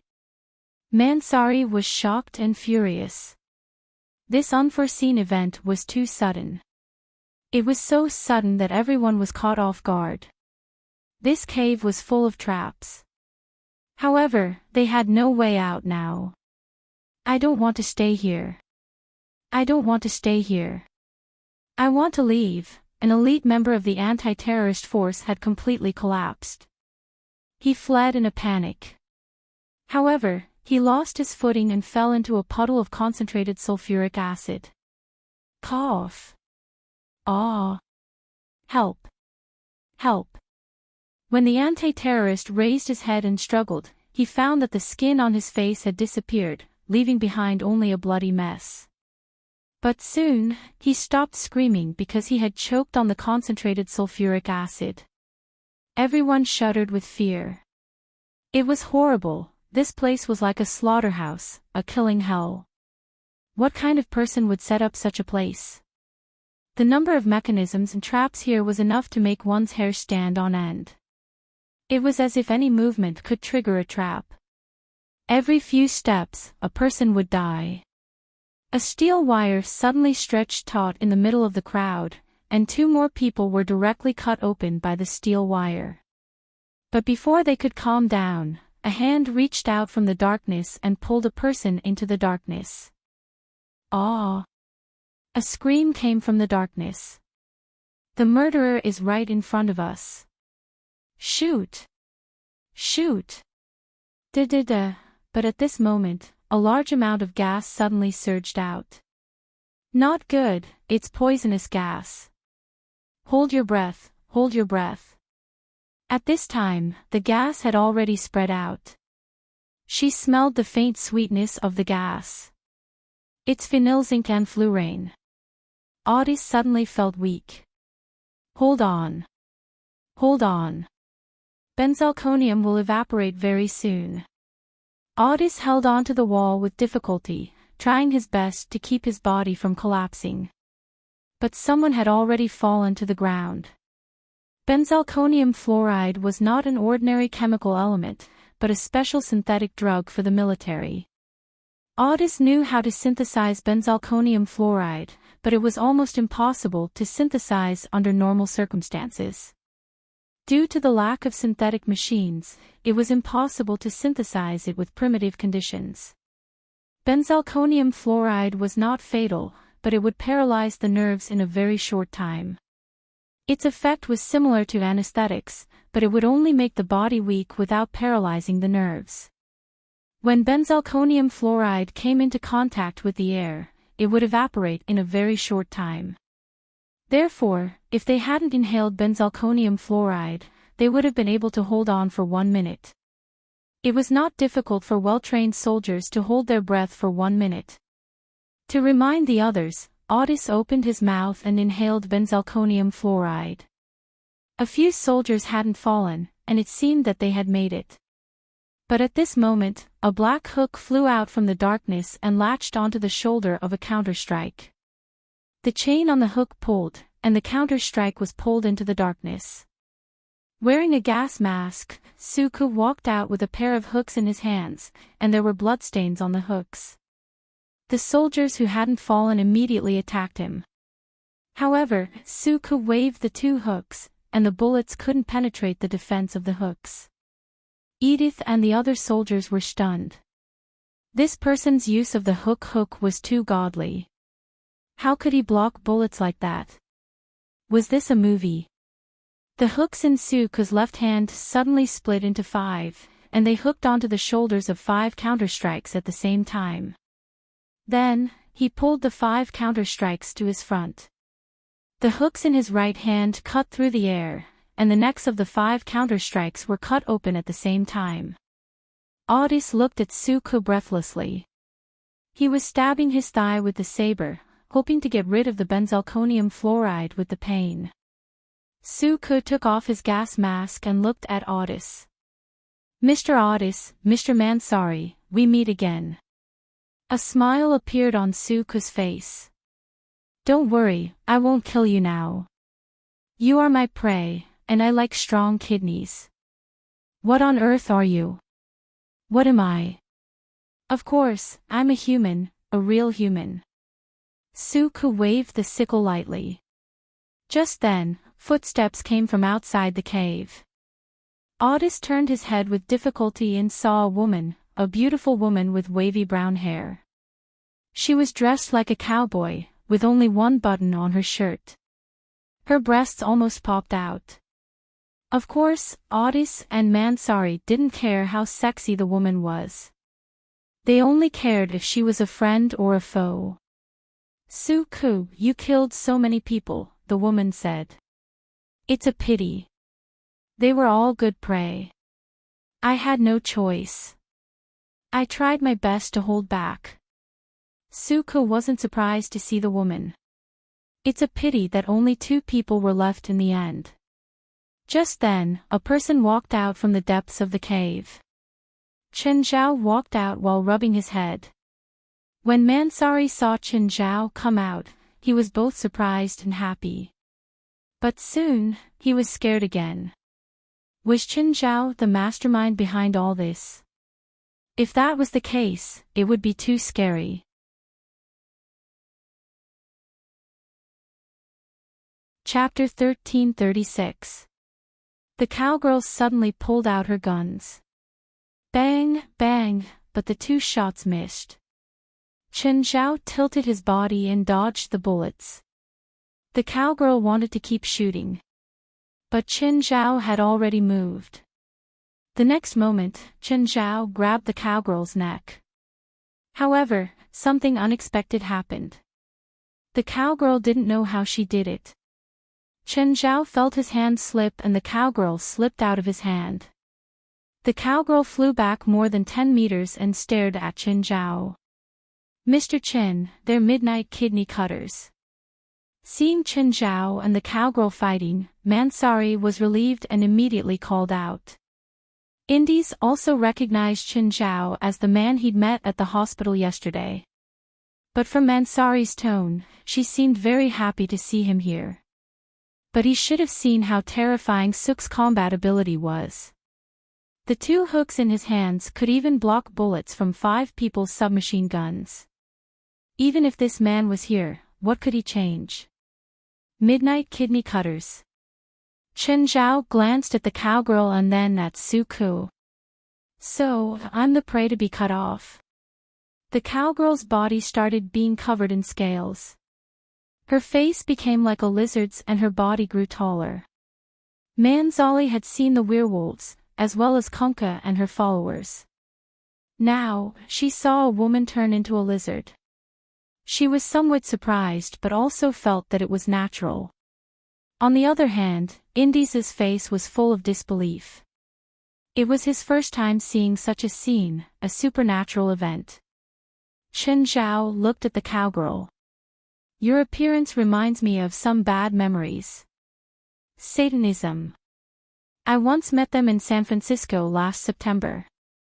The pupils of the cowgirl who had turned into a lizard man suddenly shrank. It's you. You slaughtered the teachings of San Francisco. It's me. Looks like you're from Satanism too. You deserve to die, the lizard said. We see eye to eye on that. I'm different from those useless people in San Francisco. The lizard gave Suk, who was behind him, a look. I'll kill you in the cruelest way possible. Suk's hook shot toward Chen Zhao's back. It's over.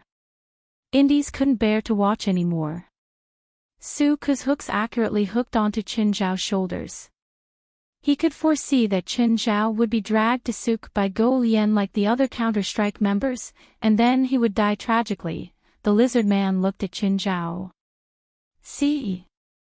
I told you, I'll kill you in the cruelest way. Are you trying to say, just because of this? Chen Zhao smiled too. He looked at his shoulders. It looks cool. Colonel Mansari, what do you think of these accessories? Mansari glanced at Suk and realized that Suk was trying to pull Chen Zhao away. But he couldn't move it. He thought back to his battle with Kunkka. Chen Zhao could even catch the hundreds of tons of icicles. Compared to last time, this scene was indeed a little child's play. Hee hee. Although Mansari was a little weak at the moment, he still had to say something. Indeed, very handsome. Chen Zhao turned his head and looked at Su Ku. Just hold on like this. When the ornaments fall off, it'll be your death. She stared at him in surprise. This man's tone was completely different from the drowsy man she'd met in the hospital. Then, Chen Zhao looked at the lizard man. Can you tell me which Satanism sect you're from? Also, tell me your address. I can visit you later. The lizard man turned around to escape, but the next moment, her limbs were bound. The dark magma locked onto her limbs and pulled her backwards. She was pulled all the way to Chen Zhao. Did I let you leave? The lizard man looked at Chen Zhao, her eyes filled with hatred. My lord Satan will curse you. You'll sink into the nightmare that Satan gave you forever. Hee hee. Do you believe that even your master won't accept idiots like you? You dare to curse me? Chen Zhao looked at the lizard man mockingly. I'm the most loyal servant of my lord Satan. Okay, good child of Satan, tell me where your hometown is. Do you think I'll betray my lord? Chen Zhao thought about it. It seemed impossible to change a fanatic's attitude. Once a person viewed faith as their everything, they would indeed become fearless. If Chen Zhao was willing to spend a few days or even longer torment her, he might be able to make her talk. But the price was a bit low. Whatever, I'll just kill you. Chen Zhao looked at the lizard man. But I won't destroy your soul. You can return to Satan's embrace. Oh, remember to say hi to him for me. The dark lava suddenly poured into the lizardman's mouth. Her skin started turning black and her body kept spasming. But soon, the lizardman's body began to leak. After all, the lizardman was too weak. It couldn't withstand the corrosion of the dark lava at all. This lizardman wasn't even 1/10 of her mother's power. It wasn't easy to be corroded by the dark lava. Last time, Chen Zhao had fought against the lizardmen from Satanism. He knew that they had the ability to regrow broken limbs. If he only cut off their limbs or even their bodies, they might survive and even grow back. So, this time, Chen Zhao killed the lizard man more directly. He didn't give her any chance to escape. He used the dark lava to corrode her vitality. The lizard man was tossed aside by Chen Zhao like a rag. The lizardman's body started decaying. Finally, only black bones were left. However, they didn't look like lizards. Instead, they looked like human bones. Chen Zhao turned to look at Su Ku. Su Ku was sweating profusely. He didn't know if he should continue pulling the chains. We can talk. I have a technique that can extract essence from human kidneys. The next moment, the dark lava sealed Su Ku's mouth. Chen Zhao wasn't interested in Su Ku's sorcery. He also didn't want others to have evil thoughts. The fewer people who knew about this, the better. It would be best if it disappeared forever. Clang, Chen Zhao tore off 2 hooks and played with them in his hands. You wanted to cut off my kidney, right? Chen Zhao walked towards Su Ku step by step. Ugh! Su Ku shook his head with all his might, his neck constantly shrinking back.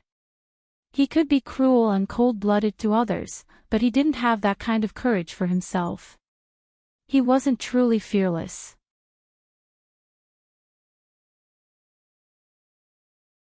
Chapter 1337. Suk waved his arms. Intense pain attacked him. He'd lived for 120 years. 120 years. He'd always been careful. He never offended spiritualists. However, he'd offended the scariest spiritualist. Suk seemed to have found something. He slammed his arms heavily against the stone wall. Boom! Explosions kept coming from above the cave. Suk had detonated the self-destruct device. The cave wasn't big. 100 kilograms of yellow was enough to make it collapse. Chen Zhao glanced above him. Then he pressed Suk's head into the stone wall and crushed it. Rocks kept falling from above. The cave was already showing signs of collapsing. Chen Zhao glanced at Mansari and Indies.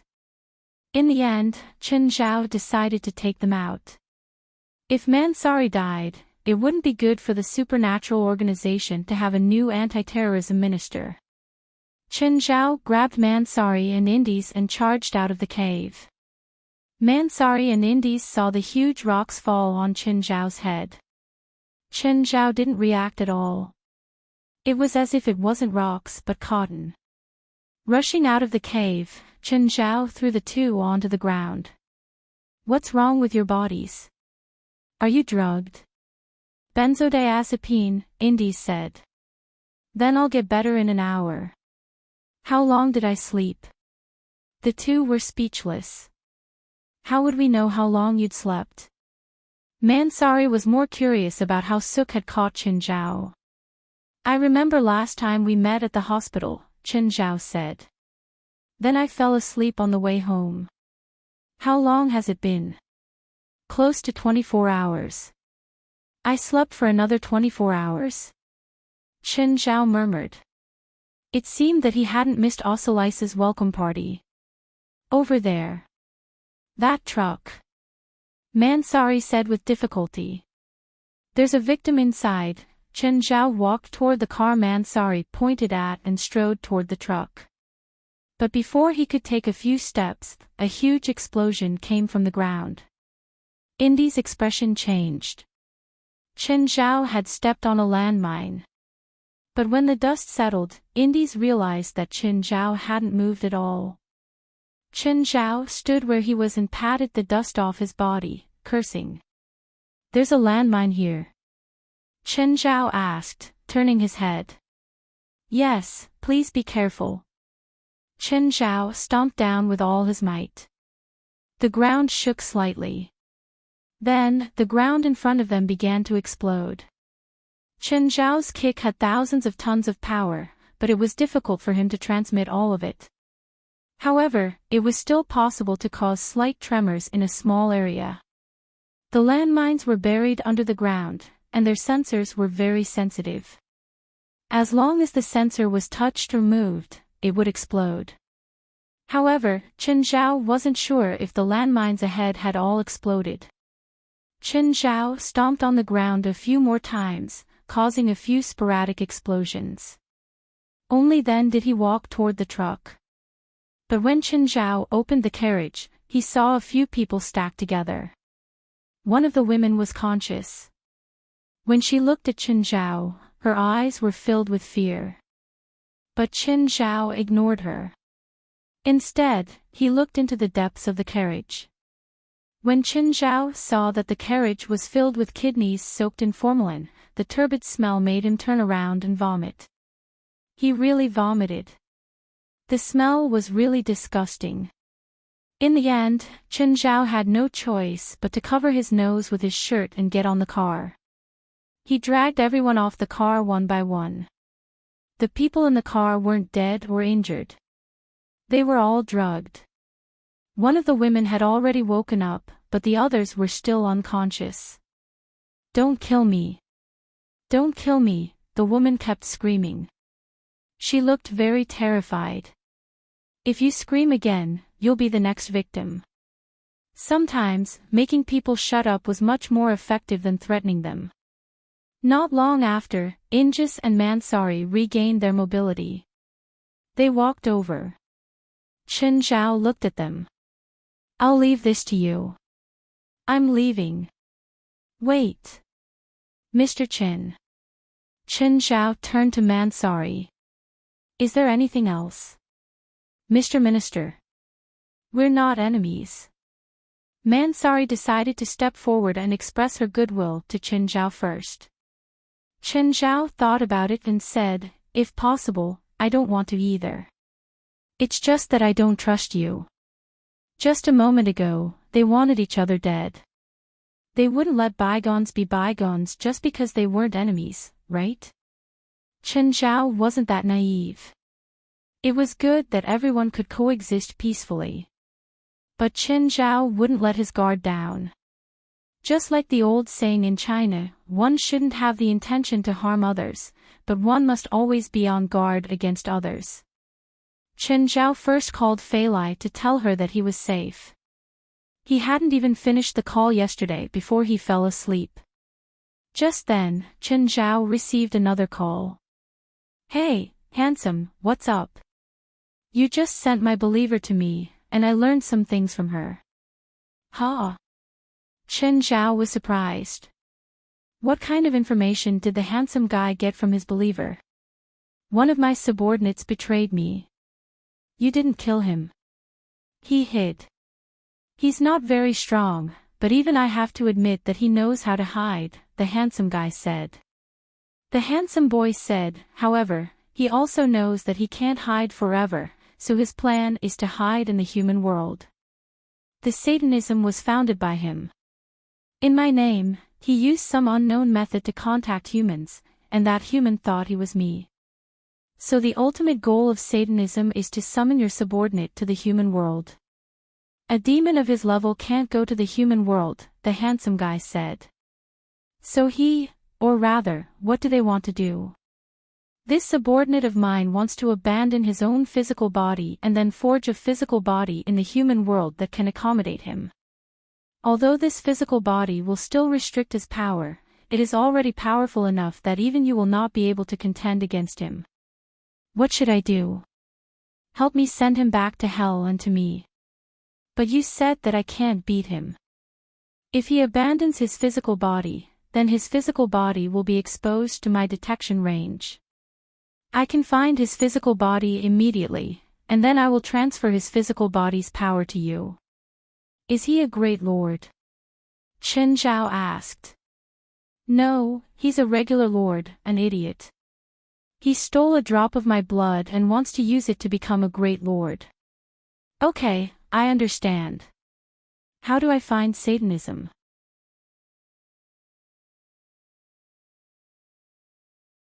Chapter 1338. When he got home, Fei Lai was very happy to see Chen Zhao come back. She was a bit worried, but she wasn't too frightened. She knew that even if Chen Zhao was asleep, he wouldn't be in any danger.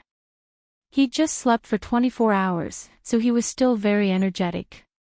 Chen Zhao didn't know when he'd fall asleep again. Because of Nimble, Chen Zhao's schedule was completely messed up. Fei Lai made Chen Zhao a cup of coffee, but Chen Zhao held the cup and didn't drink it. He just stared at the steam in a daze. On the other hand, Chen Zhao was thinking about what the handsome guy had told him. In the end, Chen Zhao decided to enter the river map and ask Old Turtle for advice. Old Turtle, I have something to ask you. Chen Zhao told the whole story. Of course, he purposely avoided mentioning the handsome guy's identity. He only said that he was a very good friend. It's a good thing for you, Old Turtle said. Oh. How is it good? Usually, you have to return someone else's power, and there's interest, Old Turtle said. Old Turtle said, that's why there's a sacrifice. But you're borrowing power that doesn't belong to anyone. It's like if you go to a public place and make a scene, you'll have to pay the price. But if you go to the wilderness, no one will care even if you take a dump anywhere you want. Old Turtle's words reassured Chen Zhao. Old Turtle paused and continued, of course, it's not all good. Of course, it's not entirely a good thing. After all, this power is lent to you, so it won't become your power. And according to what you said, the other party's strength is much higher than yours, which means that you have to bear this power that doesn't belong to you. When the power is in your body, there may not be any side effects, but if the power leaves your body, then the side effects will follow. An ordinary person may be able to carry 200 or 300 kilograms of things with the help of others, but when the things are put down, it's very likely that they will break bones or even be paralyzed. So, I might hurt myself when I use someone else's power. Yes. Old Turtle nodded. So, you need to train your body. Even though your body is much stronger than humans, it's not enough for many powerful beings. You need a stronger body. What should I do? One is to directly increase your power, Old Turtle said. The other is to be attacked and take damage. You're just a meat shield. That's right. Then why don't you come? I can't. The difference between us is too great. I might fail. It seemed that he still had to think of a way himself. Right, don't I have a large number of warheads and bombs? Old Turtle, hit me with these things. Hey, that's a missile, right? How did you get these things? Old Turtle had seen them on TV before, but he had never seen the real thing. I looted a military base's warehouse before, Chen Zhao said directly, but they were all outdated weapons from the 70s and 80s. Although these things were outdated for decades, they still had some power. Also, because these weapons were very dangerous, they were not easy to destroy. In addition, the cost was also a problem. For example, a missile like this cost more than $100,000. As a weapons exporter, the United States sent a large number of weapons and equipment to the world every year. Although these weapons were outdated, it was still possible to find buyers. For example, countries in Africa or the Middle East. Of course, they were all in his pocket now. Bang! Old Turtle crushed a warhead with one hand. The impact of the explosion sent Qin Zhao flying. On the other hand, Old Turtle, who was in the center of the explosion, was unharmed. So powerful, Old Turtle exclaimed. Old Turtle sighed. Maybe one day, humans can really invent weapons that can destroy the world. Most of these weapons were mounted or airborne weapons. They weren't long-range warheads. Generally, the warheads of load-borne and airborne missiles were used for small-scale attacks in areas, and the vehicles were usually airplanes or tanks. Long-range warheads were mounted on rocket propellers. Usually, those mounted on rocket propellers weren't missiles, they were nuclear warheads. Qin Zhao stood up again. The impact of the explosion was indeed terrifying. But the power was perfect for him. Old Turtle picked up another warhead. Don't use your spiritual chi to block. Use your body to take the impact. Qin Zhao grinned. He'd instinctively used magic defense just now.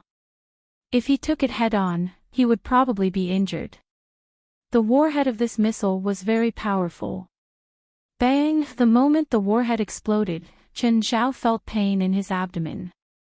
Then he was sent flying. Qin Zhao climbed up with difficulty. Looking down, he saw a metal fragment in his abdomen. The muscles on his face were all scrunched up. Old Turtle walked up to him. You're hurt. What do you think? Qin Zhao sat on the ground. He pulled out the metal fragment and tossed it aside. Qin Zhao hadn't felt hurt in a long time, but he was really hurt this time. Qin Zhao had estimated that if he was attacked by a missile, even with the protection of Qingyi armor and dark lava, 10 missiles of this power would heavily injure him. If he did not have any protection, 3 missiles would be enough to seriously injure him. Of course, under normal circumstances, he wouldn't stand there like an idiot and let the missiles hit him. Qin Zhao healed in the river map for 3 days. Then he started to be hit by the missiles again. Then, he got hurt again. Since he'd chosen this cultivation method, it was inevitable that he would get hurt. If these warheads couldn't harm him, then his cultivation would be meaningless. After a few consecutive injuries, Qin Zhao indeed felt that his physical resistance had increased by quite a bit. Ignoring everything else, for example, the recovery of his injuries. For injuries like the first day, Qin Zhao could recover in less than 2 days. Qin Zhao, this time, I'll detonate 3 warheads at the same time, Old Turtle said. Okay, come on. Boom, boom, boom, in an instant, Qin Zhao was sent flying by the violent impact.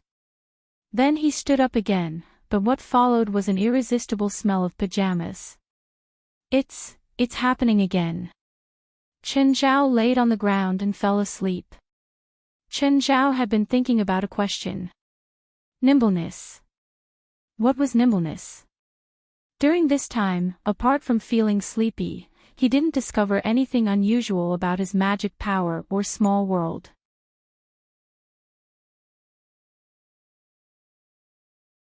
Chapter 1339. Now, Qin Zhao understood. He'd understood it in his sleep. This was Qin Zhao's first time comprehending something so passively. No wonder Old Turtle said he didn't need to do anything. He'd understand when the time was right. So that was it. What was nimble movement? Actually, it meant that his own mana source and the pocket world's mana source had reached an equilibrium. When they were at the same level, the pocket world's mana source would flow into Qin Zhao's body, while the mana source in Qin Zhao's body would be converted into the pocket world's mana source. The two swapped. It wasn't permanent, but constantly changing. His body's mana source and the small world's mana source were constantly blending together. When Chen Zhao had first entered Clear Sky and created the small world's mana source had become his greatest support. The small world's mana source was far greater than Chen Zhao's own. However, as he continued cultivating, his body's mana source kept growing. But the small world's mana source wouldn't change. Because the small world was only so big and wouldn't grow any bigger, the mana source wouldn't change either. But after nimble movement, there was a change because the two mana sources had swapped. Now, the small world's mana source had become Chen Zhao's. Through his own cultivation, he could expand the mana source in his body. Then, after another exchange, he could achieve the effect of expanding the small world. The period of this exchange was 81 days. Every 81 days, there would be an exchange. Actually, Chen Zhao wasn't really asleep. His body had entered a dormant state. This was his body's instinctive reaction. In other words, from now on, there would be an obvious increase in strength every 81 days. Of course, how much would depend on how hard Chen Zhao cultivated. If Chen Zhao didn't cultivate during the 81 days, there wouldn't be any growth during the swap. Chen Zhao had slept for 81 days. In fact, his consciousness had been very clear during these 81 days. He couldn't see, but he could still feel the changes in his body. On the 81st day, Chen Zhao opened his eyes. You're awake. How do you feel? Full of energy. Nothing else. Chen Zhao looked at his hands and feet. In terms of strength, there wasn't much improvement.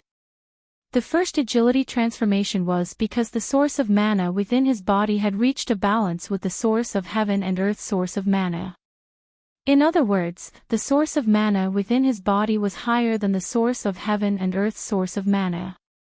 Just like a seesaw, the mana pool in the body exceeded the mana pool of the small world by a little bit, and the mana pool began to swap places.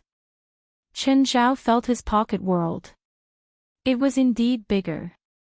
Now, it covered an area of around 31 meters. Do you want to continue training your physical strength? Old Turtle asked. No, I have something to do tonight. I'll go out first. Although more than 100 days had passed in the river map, less than 3 hours had passed in the outside world. Chen Zhao still remembered the welcome party for Osalice's return. Don't get the impression that Osalice has done nothing for the supernatural community. First of all, lurking around Leong carried a huge risk. Then there was the information she had given to the supernatural organization. Osalice's contributions were no less than anyone else's in the association. Now that she was officially a member of the association, everyone in the association had to be present. After all, he couldn't disappoint his meritorious subjects. Chen Zhao actually liked the current state and scale of the association. Because it wasn't big, there weren't any power struggles. Everyone could coexist peacefully. But if there were more people, there would be more benefits too. Would they still be able to guarantee the purity of each member? Chen Zhao couldn't guarantee it. No one could guarantee it. Fei Lai, there's a party at the headquarters tonight. Do you want to go? Sure. Fei Lai didn't reject. Fei Lai didn't dislike parties. She just didn't like the gatherings of the upper class, just like Chen Zhao. For example, they'd been to the parties that Zola, Steven, and Rasful had hosted in the past. But they had to keep a straight face every time. Everyone had to fake a smile to deal with each other. Then, they would say random things and eat and drink carefully, so that they wouldn't embarrass the host. This was why Chen Zhao and Fei Lai hated the gatherings of the upper class. Chen Zhao and Fei Lai didn't have this problem when they hosted their own parties. There weren't any upper-class people in the headquarters, so the atmosphere was very casual. They could play as much as they wanted. no one would embarrass themselves. Also, Feilai knew the members of the association. Little Jerlin, on the other hand, loved parties the most. Her friend, Evans, was also in the association. The weather isn't good today. I hope it won't rain. Feilai sat in the passenger seat and looked at the gloomy sky. If it rained in the middle of the party, it would definitely be a huge disappointment.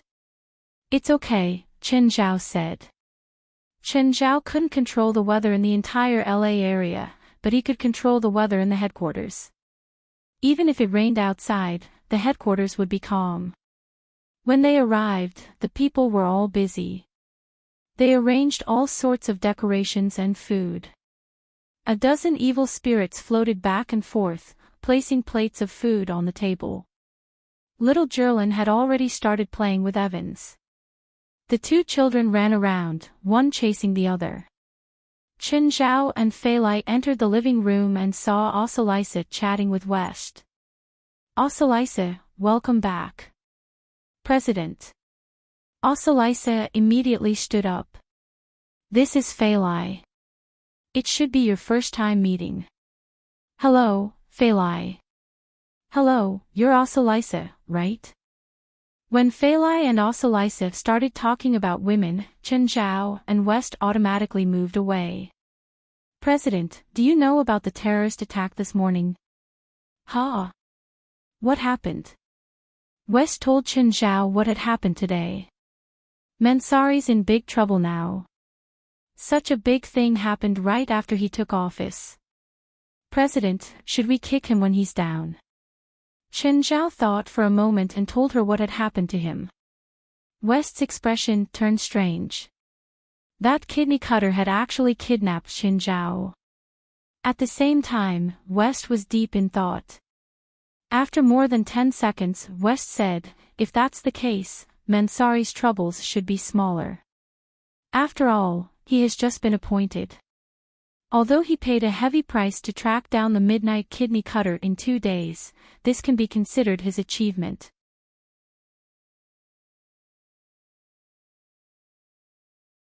Chapter 1340. Do you think it'll be believable if Mansari shows up to me first? Chen Zhao asked. It's hard to guess, but the Supernatural Organization and the Anti-Terrorism Department won't have any conflicts in the short term, West said. We might have conflicts, but there's no conflict of interest. Mansari doesn't have to turn against us. But in the long term, once Mansari gathers all the power in the Anti-Terrorism Department, he definitely won't be able to tolerate a disobedient subordinate department. Most importantly, this subordinate department needs $20 million a year. It's no longer a subordinate department. It's like his grandfather. Chen Zhao chuckled. West's words were indeed funny, but they also made sense. If this happened in the Supernatural Organization, Chen Zhao wouldn't be able to tolerate it either. Mansari would be the same. He'd saved Mansari. Maybe he'd said that out of gratitude.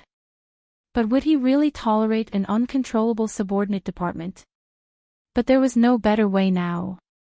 Kill Mansari. Another stranger would be even more troublesome. Also, using assassination to seek benefits was a big taboo in any industry or place. For example, in Latin American countries, criminal groups even dared to assassinate high-ranking government officials for their own benefits. They even put bounties on police officers. Such a chaotic political environment was unimaginable in other places. Chen Zhao might be strong enough now, but he couldn't ignore any rules. In a social environment like America, relying on assassination to seek benefits could very well land him in an irreversible situation. After all, the Supernatural Organization was an official department, not some random organization. Chen Zhao believed in power, but he wouldn't blindly use it to decide everything. If one day, the battle between Chen Zhao and Mansari ended with Chen Zhao's defeat, Chen Zhao would accept his defeat. He wouldn't just go and kill Mansari. Enemies on the battlefield and enemies in politics were two different things. Of course, up until now, Chen Zhao and the supernatural organization only had good cards in their hands. They still had the advantage for now. Chen Zhao and West were just taking precautions.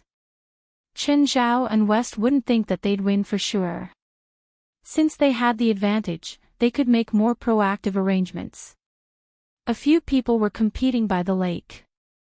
They were having a lot of fun. Jolanash was using an elemental whirlwind to create a waterspout, while Morid was dropping a few seeds into the water. A dozen aquatic plants with mouths appeared in the water. This kind of battle was a common occurrence in the association. Other than the fact that no one had ever challenged them before, the other members would often spar with their companions. Baser, it's good that you're back. Do you know how worried I was when you were missing for 2 days? Beside Chloe Base, her husband, Oni, knelt on one knee and grabbed her hand, his face full of joy. Kefwi Base sat on the chair like a queen, while Oni looked more like her servant. Oni used to be an executive in her company. In the eyes of others, Oni was young and promising. He was humorous and quite popular in the company. But in Kefwi Base's eyes, Oni wasn't as beautiful as others thought. The one who was most disappointed that he was able to come back alive was probably Oni. If he did not return, Oni would be able to rightfully inherit his wealth. I want to be alone, Kefwi Base said calmly. They had signed a prenuptial agreement. Even if Oni divorced her, he would only get a few $1,000,000 as a breakup fee. The breakup fee wasn't only paid by the man. In fact, American law would first determine if there was a prenuptial agreement. If there was one, it would be judged according to it. If there wasn't, both parties would split the assets equally. Of course, if one party made a mistake, such as cheating, it would also affect the distribution of assets. And in America, prenuptial agreements were very common. Especially the rich in America. Almost every rich person who got married would sign a prenuptial agreement with their partner. It was easy to know a person's nature. Just marry him. After marriage, Oni's nature was completely exposed. He no longer had the kind of beauty and romance before marriage. Oni's greed and ambition were also exposed step by step. In the eyes of outsiders, the blissful couple was already separated on the outside. The reason why Kefwi Base hadn't divorced Oni yet was only for the benefit of the company. Kefwi Base knew many of Oni's secrets. For example, he used his position to embezzle the company's assets. He transferred the company's liquid funds to an overseas account, as well as his secret lovers. He thought he hid it well. In fact, a few of them were sent by Kefwi Base. Kefwi Base was currently investigating Oni's overseas account. Once the investigation was clear, it would be Oni's end. Kefwi Base wouldn't give Oni a single cent and would send him to jail. Then I won't disturb you anymore. Have a good rest, Oni said as he stood up. The moment he turned around, Oni's face instantly darkened. During the 2 days when Kefwi Base disappeared, Oni was even more excited than a drug.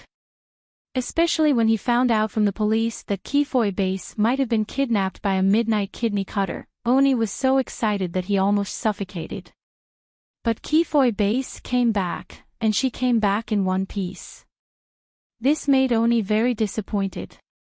He had never wished for his wife to die as much as he did at this moment. Why did she come back?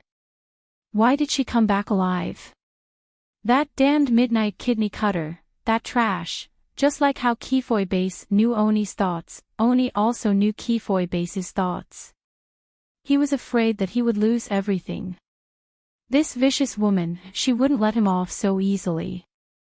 He didn't dare to use the company's money anymore because this poisonous snake had already set its eyes on him. When she found out what he had done, what awaited him would definitely be worse than death. He definitely wouldn't let this woman have her way. The money belonged to him, and all her assets should also belong to him. He had worked so hard for so many years, and all his efforts were definitely not to prepare for jail. Right. Let her die. As long as she died, then all her assets would belong to him. At this moment, Oni finally made up his mind. He had to let this woman die. But this kind of thing had to be done cleanly and beautifully, and he couldn't be suspected. When Oni left the villa, he took out his phone and made a call.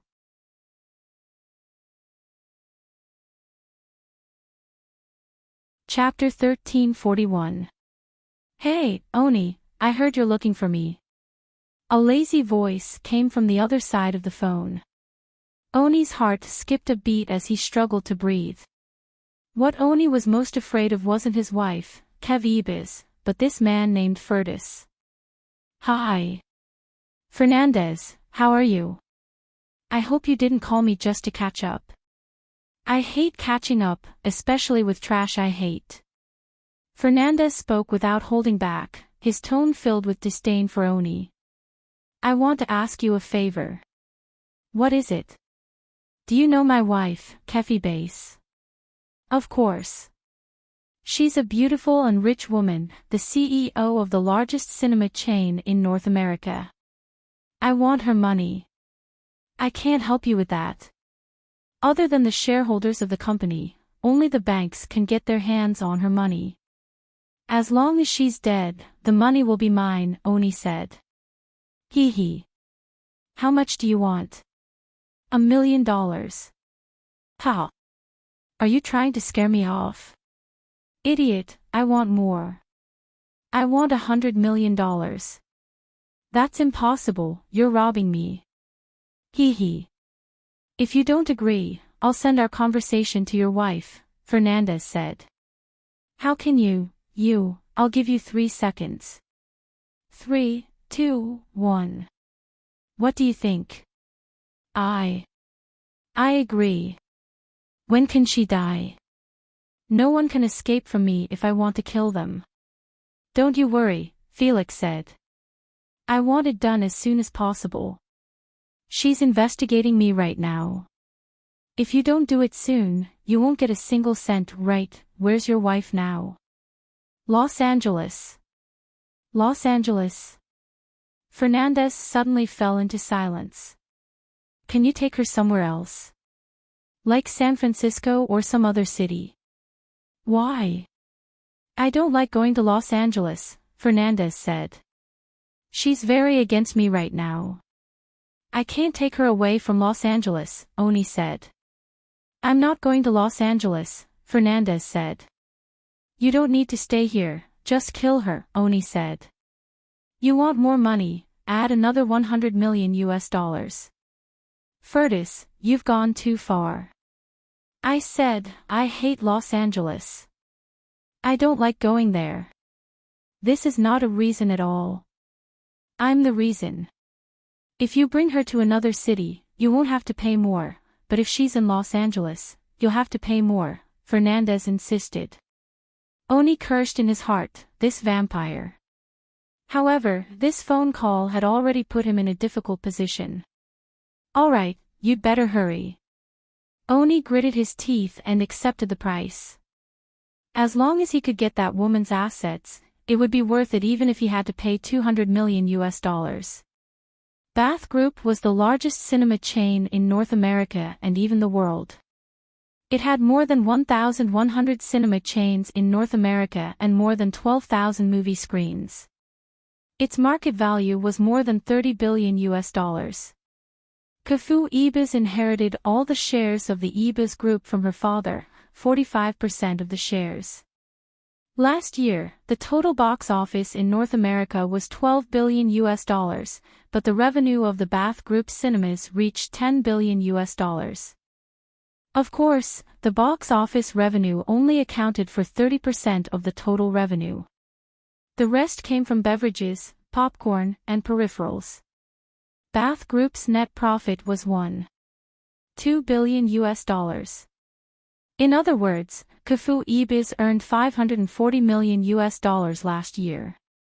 As long as he could get all of Kefu Ibis' assets, he wouldn't even have to pay half a year's worth of income to obtain the wealth he dreamed of. It was as if Oni could already see the boundless wealth waving at him.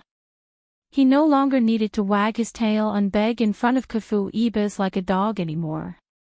He no longer needed to tremble in fear when looking for a woman.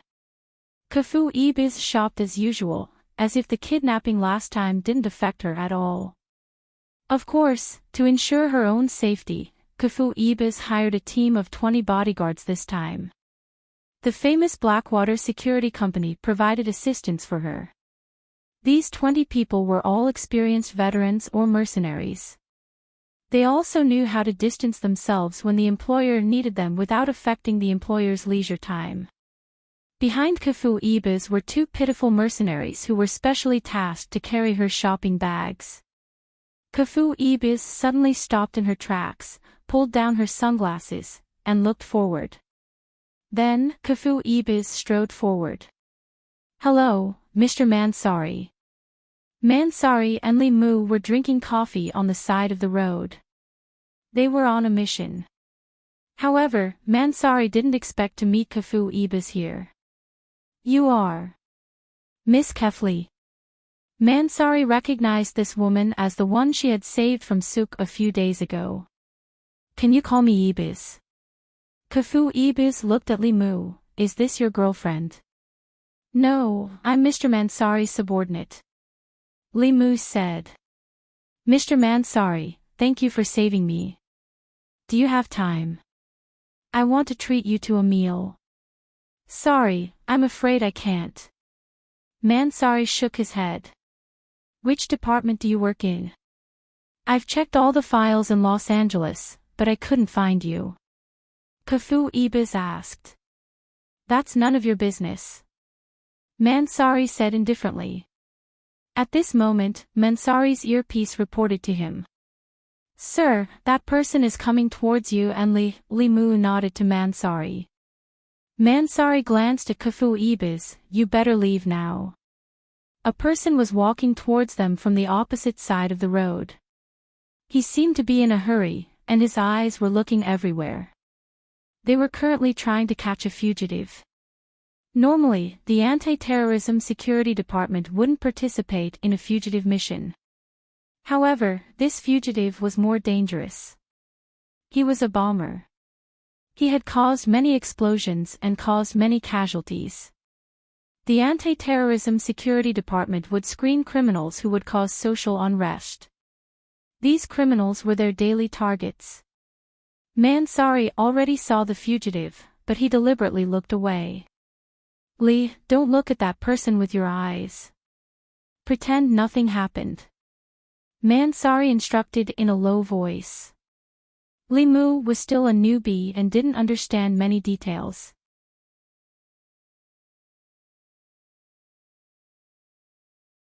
Chapter 1342. Mansari ignored Kefwi Base and walked towards the fugitive with Li Mu.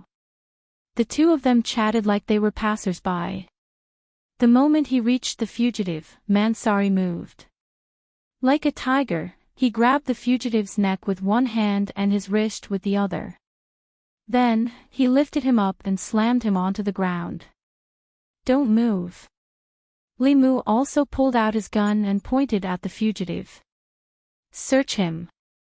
Mansari pressed the fugitive down and yelled at Li Mu. Li Mu immediately searched the fugitive. "Boss, look." The fugitive had a bomb on him. Luckily, Mansari reacted quickly and subdued him. Otherwise, if the fugitive detonated the bomb here, it could cause casualties. "Don't get close." Mansari saw Kefwi Base approaching and immediately yelled, "Seal off the area and evacuate the surrounding people." Even though the fugitive was subdued, the danger wasn't over. If they couldn't remove the bomb on him, the danger would always be there. The fugitive was extremely dangerous. His homemade bomb was powerful. At this time, the other team members also came. After some effort, they finally saw that the bomb was over. Mansari finally sighed in relief. He wasn't subduing an ordinary criminal, but a bomb that could explode at any time. If the bomb exploded, he wouldn't be able to survive no matter how good he was. Kefwi Base didn't leave and waited for Mansari not far away. Mansari saw that Kefwi Base was still there, so he walked up. "Miss Kefwi, is there anything else? Do you have time? I want to treat you to a meal." "Sorry, I don't have time. Can you give me a way to contact you?" Kefwi Base looked at Mansari. "Sorry, no." "Then what department are you from?" "I can't tell you either." Mansari still coldly refused. "If you don't tell me, I'll keep following you," Kefwi Base said. Mansari ignored Kefwi Base and left after getting in the car with Limu. "Boss, that woman is still following us." Limu had received some professional courses. Although he was still a student, he still had basic anti-tracking methods. Lose them. But after trying for a long time, Limu still couldn't lose them. After all, the one driving was Kefwi Base's bodyguard, a professional mercenary, a few levels stronger than Limu. With Limu's level, he was barely qualified to be their student. "Stop the car on the side of the road," Mansari said. Mansari got out of the car. Kefwi Base also got out and came to Mansari. "Mr. Mansari, we meet again. What exactly do you want?" "I just want to get to know you." "Do you know I have the right to arrest you?" Mansari said. "I'm rich," Kefwi Base said. Kefwi Base was telling Mansari that she could do whatever she wanted. Mansari had nothing to say, because he knew that this was the rule of this society. Even if he was a semi-secret organization, he still had to make concessions in front of rich people. "All right, I'm from the counterterrorism department." "Is that enough?" Mansari said. "Counterterrorism security department?" Kefwi Base had never heard of the department, but from the name, she knew it was related to counterterrorism. "Do you accept business?" Kefwi Base asked. "No," Mansari said, frowning. "I can sponsor you $50 million in one go," Kefwi Base said. Mansari was about to turn and leave when he heard the $50 million sponsorship. He couldn't help but stop. Sometimes, government departments also had to bow to money. Nothing in this world was priceless. Even the counterterrorism security department had a price. Mansari was clearing the influence left by the previous minister. For example, the finance department wasn't under his control yet. But if he could get external funding, it would be crucial for him to quickly control the counterterrorism security department. "We're not an assassin department. We won't kill people to keep them quiet. I just want to borrow the intelligence department to help me investigate something," Kefwi Base said. "Investigate what?" "How about we find a place to sit?" "Lee, go back to the headquarters first. This restaurant is expensive, right?" Mansari asked. "The minimum cost is 3,000, Kefwi Base said. Just then, the waiter walked over. "Miss Kefwi, we have nameless wine today. Do you want it?" "Is there nameless wine today?" "I'll have one for my table." "Okay, please wait a moment." The waiter left respectfully. Mansari picked up the menu and saw the nameless wine, priced at 88888. Mansari felt dizzy. "I really don't understand why people are so rich. $88,888 for a bottle of wine. I don't believe there's any wine in the world that I can enjoy for $88,888. In the entire L.A., only this restaurant has a stable supply of nameless wine. Others might not be able to drink it even if they're willing to spend money." When the nameless wine was served, Mansari saw that there was no label on the bottle. There was only a number. "What wine is this? Why doesn't it have a label?" "That's why it's called nameless wine." Kefwi Base waved her finger. The waiter standing beside them poured the wine for them. "Please, Mr. Mansari."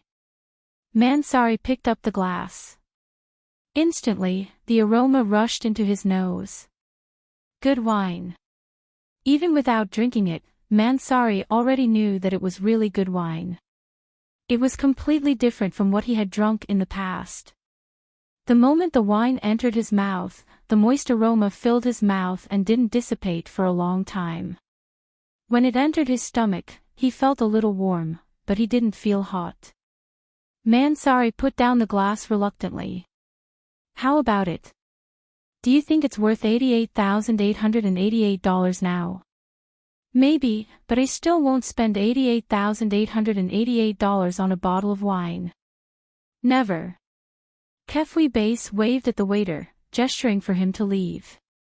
After the waiter left, Kefwi Base said, Mr. Mansari, I hope you can help me investigate my husband.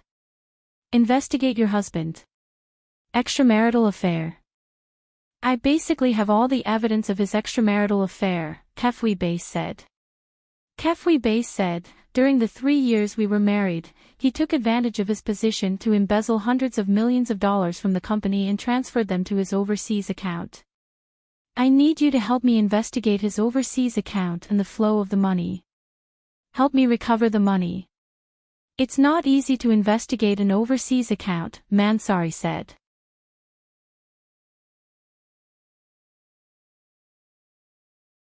Chapter 1343. As soon as Kofi Base returned home, she received a call from Mansari. Miss Kofi. Mr. Mansari, what's up? When was the last time you had sex with your husband? Does this have anything to do with what I asked you to investigate? No, Mansari said. But I found something that I think you should pay attention to. What did you find?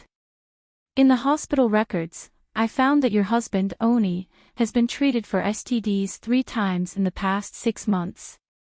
That's STDs? Kofi Base asked in shock. Yes, that's right. If you feel anything strange, you should go to the hospital for a checkup. With that, Mansari hung up. However, Kofi Base's face was green. She could barely vent the anger in her chest. Kofi Base really wanted to kill that asshole. Go to the hospital. Kofi Base was about to go to the hospital when she suddenly stopped. Since Oni's records could be found, she would also be found if she went to the hospital. Once this was exposed, it would have a huge negative impact on her image and even her control of Base Corporation. After thinking about it, Kofi Base decided not to go to the hospital. The disease wouldn't be fatal anyway. Plus, she wasn't sure if she was infected. Kofi Base thought about it. She wanted to find her personal doctor. However, she suddenly remembered that Oni had recommended her personal doctor. No, she couldn't find a personal doctor. Hey, Chen, there's a client who's in a hurry. Do you have time now? Chen Zhao looked at the time. It was already midnight. What's the price? Chen Zhao asked. $500,000. Absolute confidentiality. Sure. Chen Zhao nodded. Someone who could pay this price was definitely rich. Chen Zhao thought about it and brought some medicine. When rich people sought him out, they would usually treat some shady and unclean illnesses. It wasn't Chen Zhao's first time seeing such a patient. In order not to wake Fei Lai up, Chen Zhao left the house quietly. After half an hour's drive, Chen Zhao looked at the luxurious manor before him. Honk! Chen Zhao pressed the horn. Someone came out. What are you doing? I received a message. Someone here is sick and needs treatment. The guard took out his walkie-talkie and asked, after which he let Chen Zhao in. Then a servant brought Chen Zhao into the manor. Wait here for a moment, I'll call the mistress down. After waiting in the living room for a few minutes, Chen Zhao heard footsteps coming from upstairs. When he turned his head, he saw a brown-haired woman in pajamas walking down the stairs. The pajamas were soft and smooth, and he could vaguely see her slender legs. When Kafu Ibis saw Chen Zhao, she was stunned. It's you. Chen Zhao studied Kafu Ibis carefully. You are. Don't you remember? Sorry, I really don't remember. Have we met before? Chen Zhao asked. He had no impression of Kafu Ibis. You were the one who opened the door of the truck that day, Kafu Ibis said. She thought that Chen Zhao was a member of the anti-terrorist security department. Big truck. Oh, you mean that day in the desert? Chen Zhao realized that it was a woman. When he opened the door of the truck, a woman seemed to be awake. However, Chen Zhao didn't specifically remember what she looked like. You're an illegal doctor. Yes, Chen Zhao said indifferently. Are you the one who needs treatment? The after effects of that incident? Why were you there that day? Kafu Ibis asked. I'm also one of the victims, Chen Zhao said. There was nothing wrong with that. Oh. You were also kidnapped by a midnight kidney cutter. Yes. Chen Zhao nodded. Are you feeling unwell? Follow me, Kafu Ibis said. Kafu Ibis brought Chen Zhao to the bedroom and locked the door from the inside. I'm not sure if I have an STD, Kafu Ibis said. I need you to check for me. After all, it wasn't something to be proud of, so Kafu Ibis was still a bit embarrassed. Take off your pants and everything on your lower body, Chen Zhao said. Kafu Ibis hesitated and pulled open her pajamas. Chen Zhao took out the speculum and said to Kafu Ibis, lie on the bed. This thing will go in. Be prepared. Kafu Ibis took a deep breath and nodded. You can do it. Chen Zhao put on the mask and put the speculum in. He indeed found the cause. Then he said, turn your back here. I need to check your hepatic portal. That thing will go in. Kafu Ibis was a bit scared. No, just check the local area. Okay, Chen Zhao said. Genital herpes. It's not serious. I'll prescribe some medicine for you, but you need to pay attention to your personal hygiene and safety during sex. Also, genital herpes will recur, so you need to pay attention to your partners too. It's best if you can confirm which partner got it. Do you have physiological salts at home? Yes. Use normal saline to wash the pubic area and behind every day. After that, wipe it dry and keep the lower body dry. This is acinolivir. Take it 5 times a day. Also, this is a painkiller. Normally, you don't need it, but if it hurts, you have to take it. Okay, thank you. Knock, knock, knock. Just then, there was a hurried knock on the door. Chen Zhao turned around and glanced at Kafu Ibis. Kafu Ibis's expression was a bit unhappy. She clearly knew who it was. Can you open the door for me? Chen Zhao walked up and opened the door. Then he saw an angry man rush into the room. Oni saw Kafu Ibis covered in a blanket and the underwear on the ground.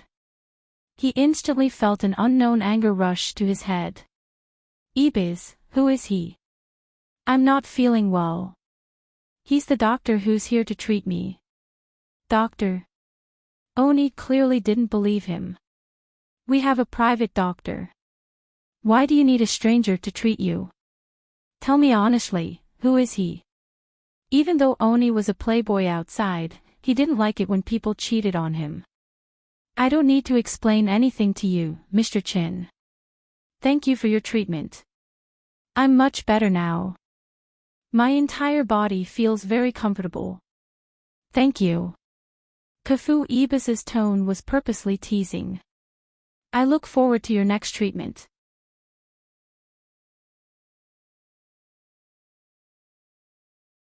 Chapter 1344. Chen Zhao grabbed Oni's fist like he was holding a balloon with one hand. Oni's face reddened.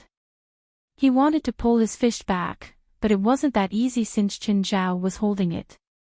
Chen Zhao turned to look at Kefui Base. She didn't look nervous or panicked at all after being caught in bed. Instead, she had a cold smile on her face. It seemed that the couple didn't have a good relationship. No, it could even be said to be bad. They were about to fall out with each other. Chen Zhao pushed Oni away with a casual wave. Useless. When Kefui Base saw Oni fall to the ground, she wasn't worried at all. Instead, her gaze was filled with glee as she spat softly. Oni's face was bright red. Chen Zhao, on the other hand, acted as if nothing had happened and picked up his toolbox. Mr. Chen, your skills are very good. I'm very satisfied. This is your payment. Kefui Base handed a check to Chen Zhao. Thank you.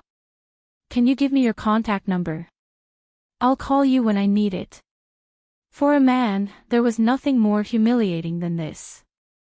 Hearing Kefui Base praise her lover's skills right in front of him and even ask for his contact number, Oni was even more furious. He wanted to kill this bastard couple. After Chen Zhao left, Kefui Base glanced at Oni with cold disdain. I'm going to rest. Get out. I'm your husband. Oni roared. I haven't been feeling well recently. I don't like people disturbing my rest. Get out. Kefui Base didn't want to pretend with Oni anymore. Oni's behavior disgusted her. She couldn't tolerate this man anymore. Oni turned to leave. He was also furious. He couldn't wait for this woman to die. He could also feel that Kefui Base was planning to fall out with him. This made his sense of danger even stronger. If he kept delaying, he would lose everything. Mr. Fernandez, when are you coming to LA? What's the rush? I need to prepare, Fernandez replied impatiently. I need you to act quickly. I can't stand that bitch anymore. I want her dead, I want her dead. I want her dead right now. Got it, don't yell over the phone, I can hear you, Fernandez said slowly. What an impatient guy, Fides said in an annoyed tone. Boss, are we really going to LA? The supernatural organization is not to be trifled with. The Hermit Order was a supernatural organization in North America. Their headquarters were located in Seattle and could be considered a large organization. Fernandez had personally led a team to participate in the North American Psychic Contest. They also witnessed the North American Illuminati being fixed by the supernatural organization. It's worth the risk for a $200 million deal. Plus, as long as we're careful, the supernatural organization won't know we're here. Fernandez sounded casual, but he didn't dare to be careless. That was the supernatural organization. If there was even the slightest bit of carelessness and the supernatural organization found out that the Hermit Order was messing around in their territory, it could very well lead to an even greater conflict. Fernandez wasn't confident that he could escape unscathed from the supernatural organization's attack. There were quite a number of people in the Hermit Order, but most of them weren't very strong. Fides thought for a while and said, "Go get me some bodies." "Boss, it's too risky to use that spell." "It's fine if we don't use it in LA, Fernandez said. Fernandez said, "Let Oni lure his wife to the suburbs and set up a trap. Cut off their signal, and the supernatural organization won't know what we're doing. Clean up the scene afterward, and no one will know we were here." After a pause, Fernandez said, "Don't do it in Seattle. Do it in a city further away. That way, even if it's exposed, the Hermit Order won't be suspected." According to the insider information received by this station, 95 corpses have been lost in Kansas City's Santa Maria Hospital, 30 corpses have been lost in Amore Hospital, and the corpses have been lost in Theodore Hospital. Chen Zhao and Fei Lai watched the news on TV. Fei Lai said, "Who are these people who stole the bodies? Chen, aren't you going to do something?" Chen Zhao smiled bitterly. The supernatural organization couldn't care that far. What happened in Kansas City would naturally be handled by the local supernatural organization. They had no right to interfere. No matter what organization it was, they all had their own territorial awareness. If they accepted an invitation from the government, a local organization, or a request from the victim, they could go and help. If not, then it really had nothing to do with them. Plus, these body thefts might not be supernatural. It could be a criminal organization. It could also be a criminal organization that was selling human organs. The supernatural organization was mainly responsible for supernatural incidents in Los Angeles and the surrounding areas. Of course, if it happened in California, Chen Zhao could still interfere. LA's law and order are better. Fei Lai glanced at Chen Zhao's bragging and rolled her eyes. She stood up and held her stomach. Seeing Fei Lai stand up, Chen Zhao immediately went to help her. Chen, I'm not an old woman, Fei Lai said. Don't come and help me just because I can't move. I want to walk by myself. Fine. Fei Lai walked to the vineyard. The vines were in full bloom. In another 3 months, there would be bunches of grapes on the trees again. A dozen underlings were working hard in the vineyard. They were plucking the dead leaves from the vines and catching insects by hand. Not far away, there was a herd of grazing cows on the grass. One of them seemed to be approaching Fei Lai. At this moment, the princess appeared out of nowhere and roared at the bull. The cow turned around and ran. Princess came to Fei Lai and licked her palm. Fei Lai patted Princess' head. Even at home, Chen Zhao had to watch her closely. Fei Lai sat under Eugenius and gradually fell asleep. Just then, a few underlings came over with blankets and pillows for Fei Lai. Princess lay beside Fei Lai and enjoyed the spring sunlight. Eugenius' treetop shook and a few golden spots fell down. This was the excess spiritual qi that Eugenius absorbed from the surroundings. Because the surrounding spiritual qi was too abundant, Eugenius absorbed a lot of it too. It could be seen from the lush plants that Eugenius managed it very well.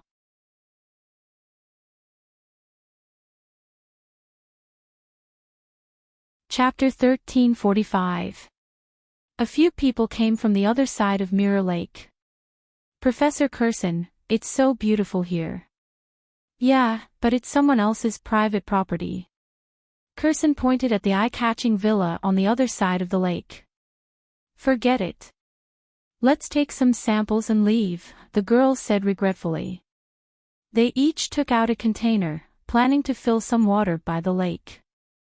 Just then, a rustling sound came from the reeds behind them. There seems to be something in there. The girls stopped and turned to look at the reeds. Maybe a beaver, Curson said. However, the next moment, a huge black wolf crawled out of the reeds. The black wolf was almost 3 meters tall and 1.6 meters tall at the shoulder. It moved up and down, making a hunting posture and letting out a low growl. Damn it! Everyone was frightened. They never thought that they would actually meet a wolf here. They were less than 10 kilometers away from the city. They had come here along the river. They had thought that this was not even a remote area, so they did not bring any weapons. They did not expect to see such a beast here. Such a ferocious beast could kill them all. Moreover, wolves were the kind of beasts that would kill even if they could not eat. Run, but before they could take a step forward, another white wolf appeared from another direction. It was about the same size as the black wolf. Both were shockingly huge. Go into the water. Go into the water. Curson shouted immediately. Canines could swim, but some wolves were afraid of water. This depended on whether there was a large area of water in the wolf pack's activity area. Curson was betting that the 2 wolves would not dare to go into the water. Everyone jumped into the water. They were all university students and did not have much of their own opinions.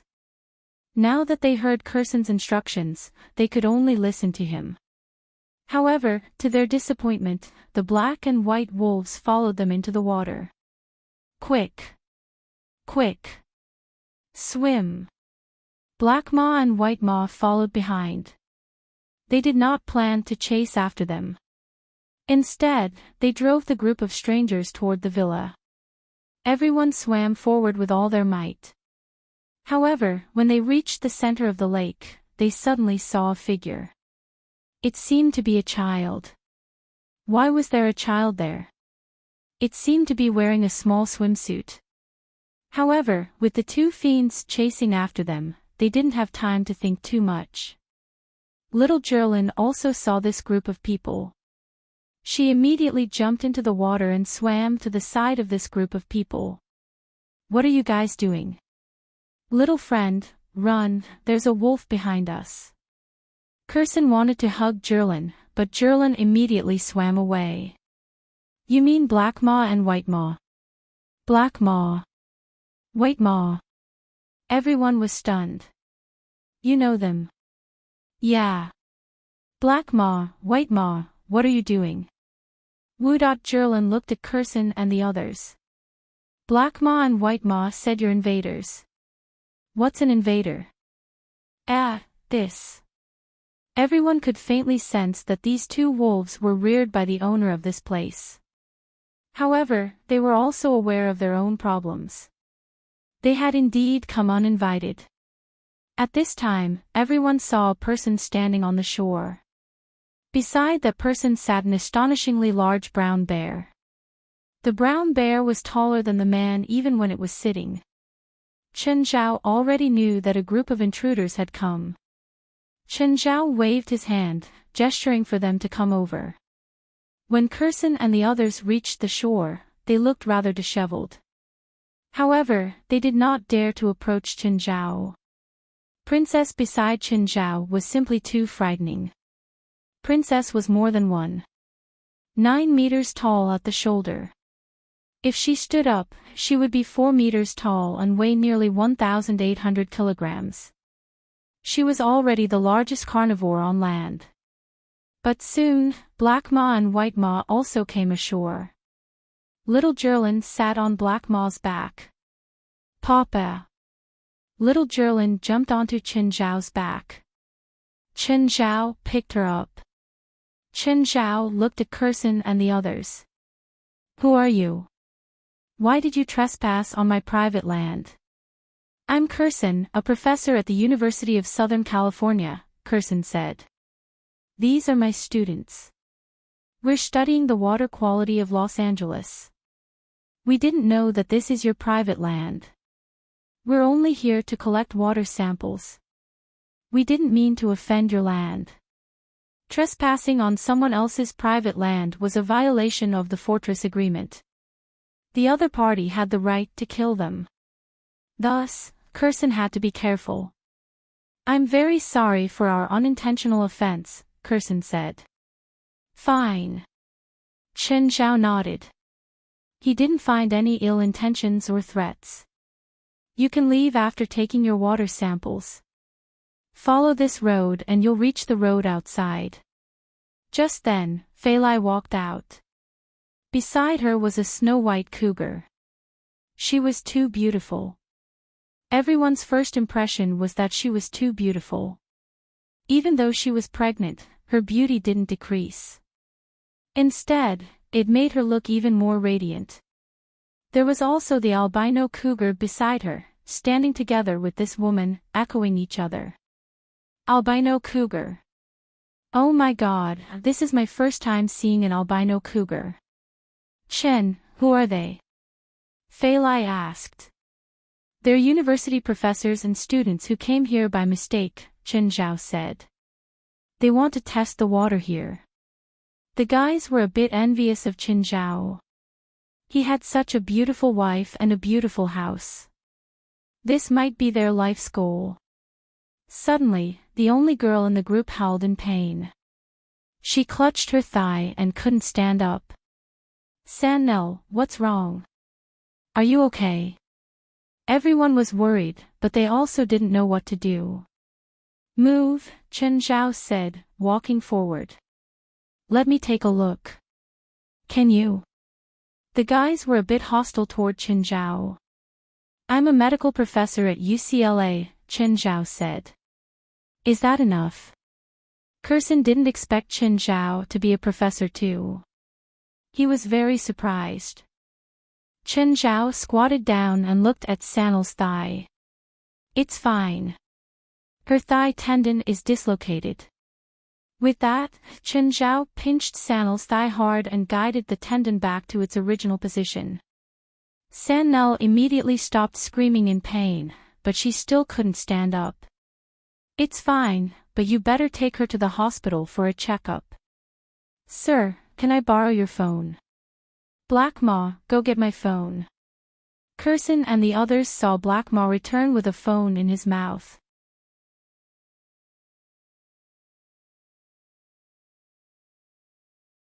Chapter 1346. An hour later, a woman arrived. She was very imposing. When she got out of the car, she slammed the door and walked with the wind. A pair of high heels tapped the ground.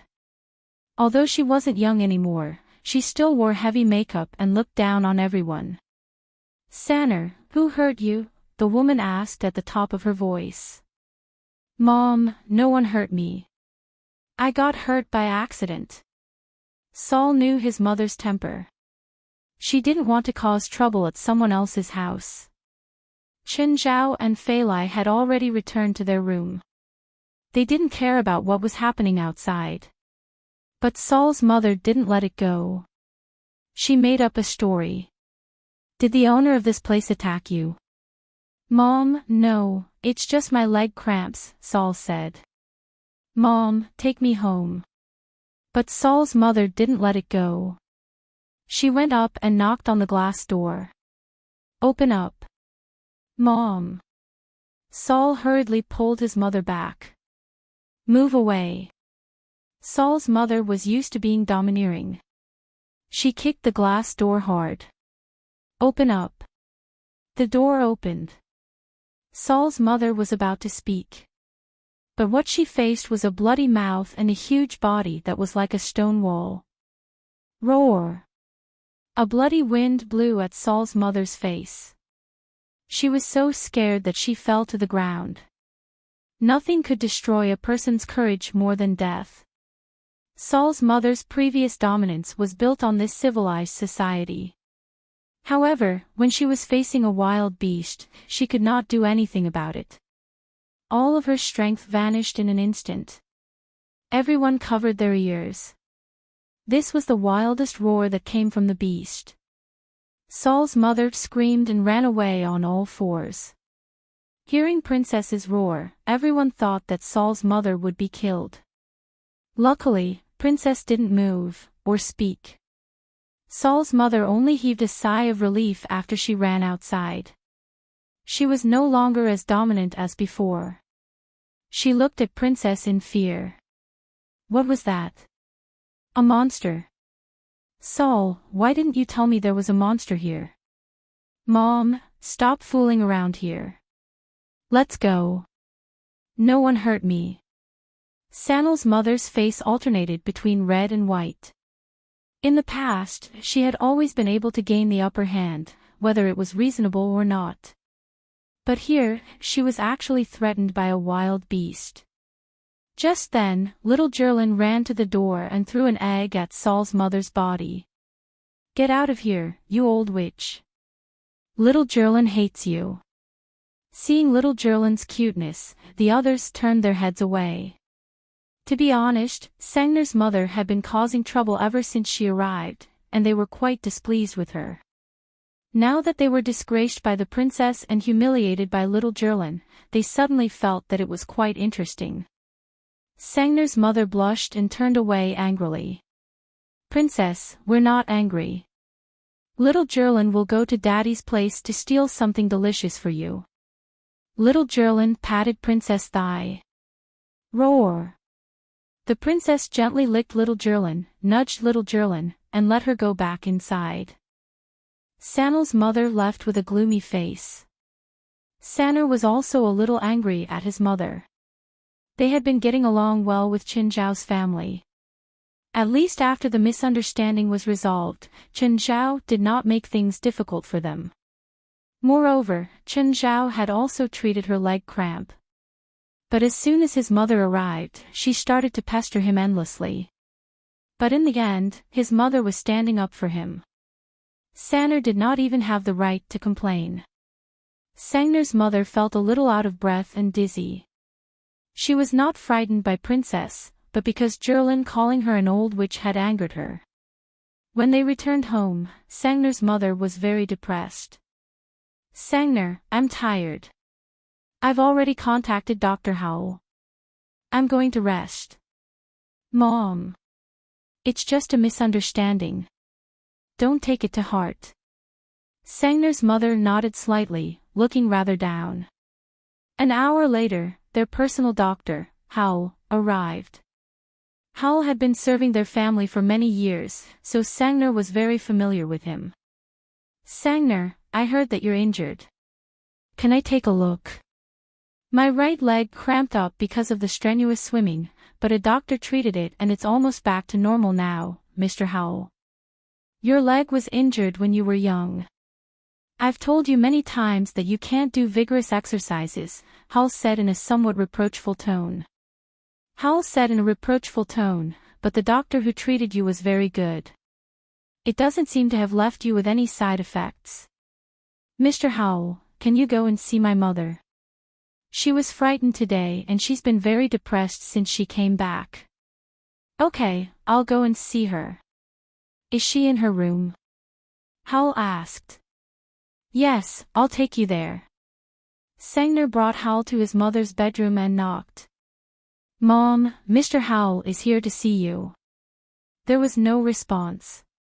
Sangner knocked again, but there was still no response. Sangner pulled the doorknob. Thankfully, the door was not locked from the inside. Mom, I brought Mr. Howell to see you. Daily Moore, it's Howell. Are you okay? Howell went to the window. On the bed, Daily Moore stirred. She opened her eyes slightly. Howell, why are you in here? Sangner said you were in bad shape, so I came to see you. I'm fine. I'm just a little tired. Daily Moore's voice was weak. Let me examine you. You don't look very well. Howell began to examine Daily Moore.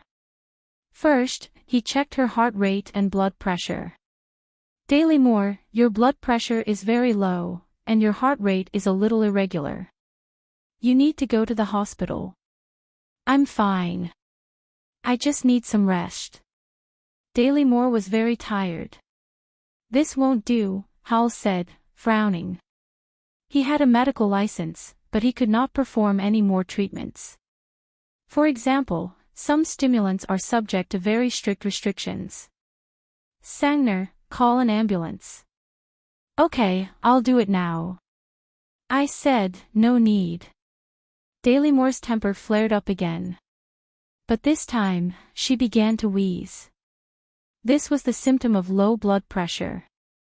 Weakness, aching limbs, palpitations, and night sweats.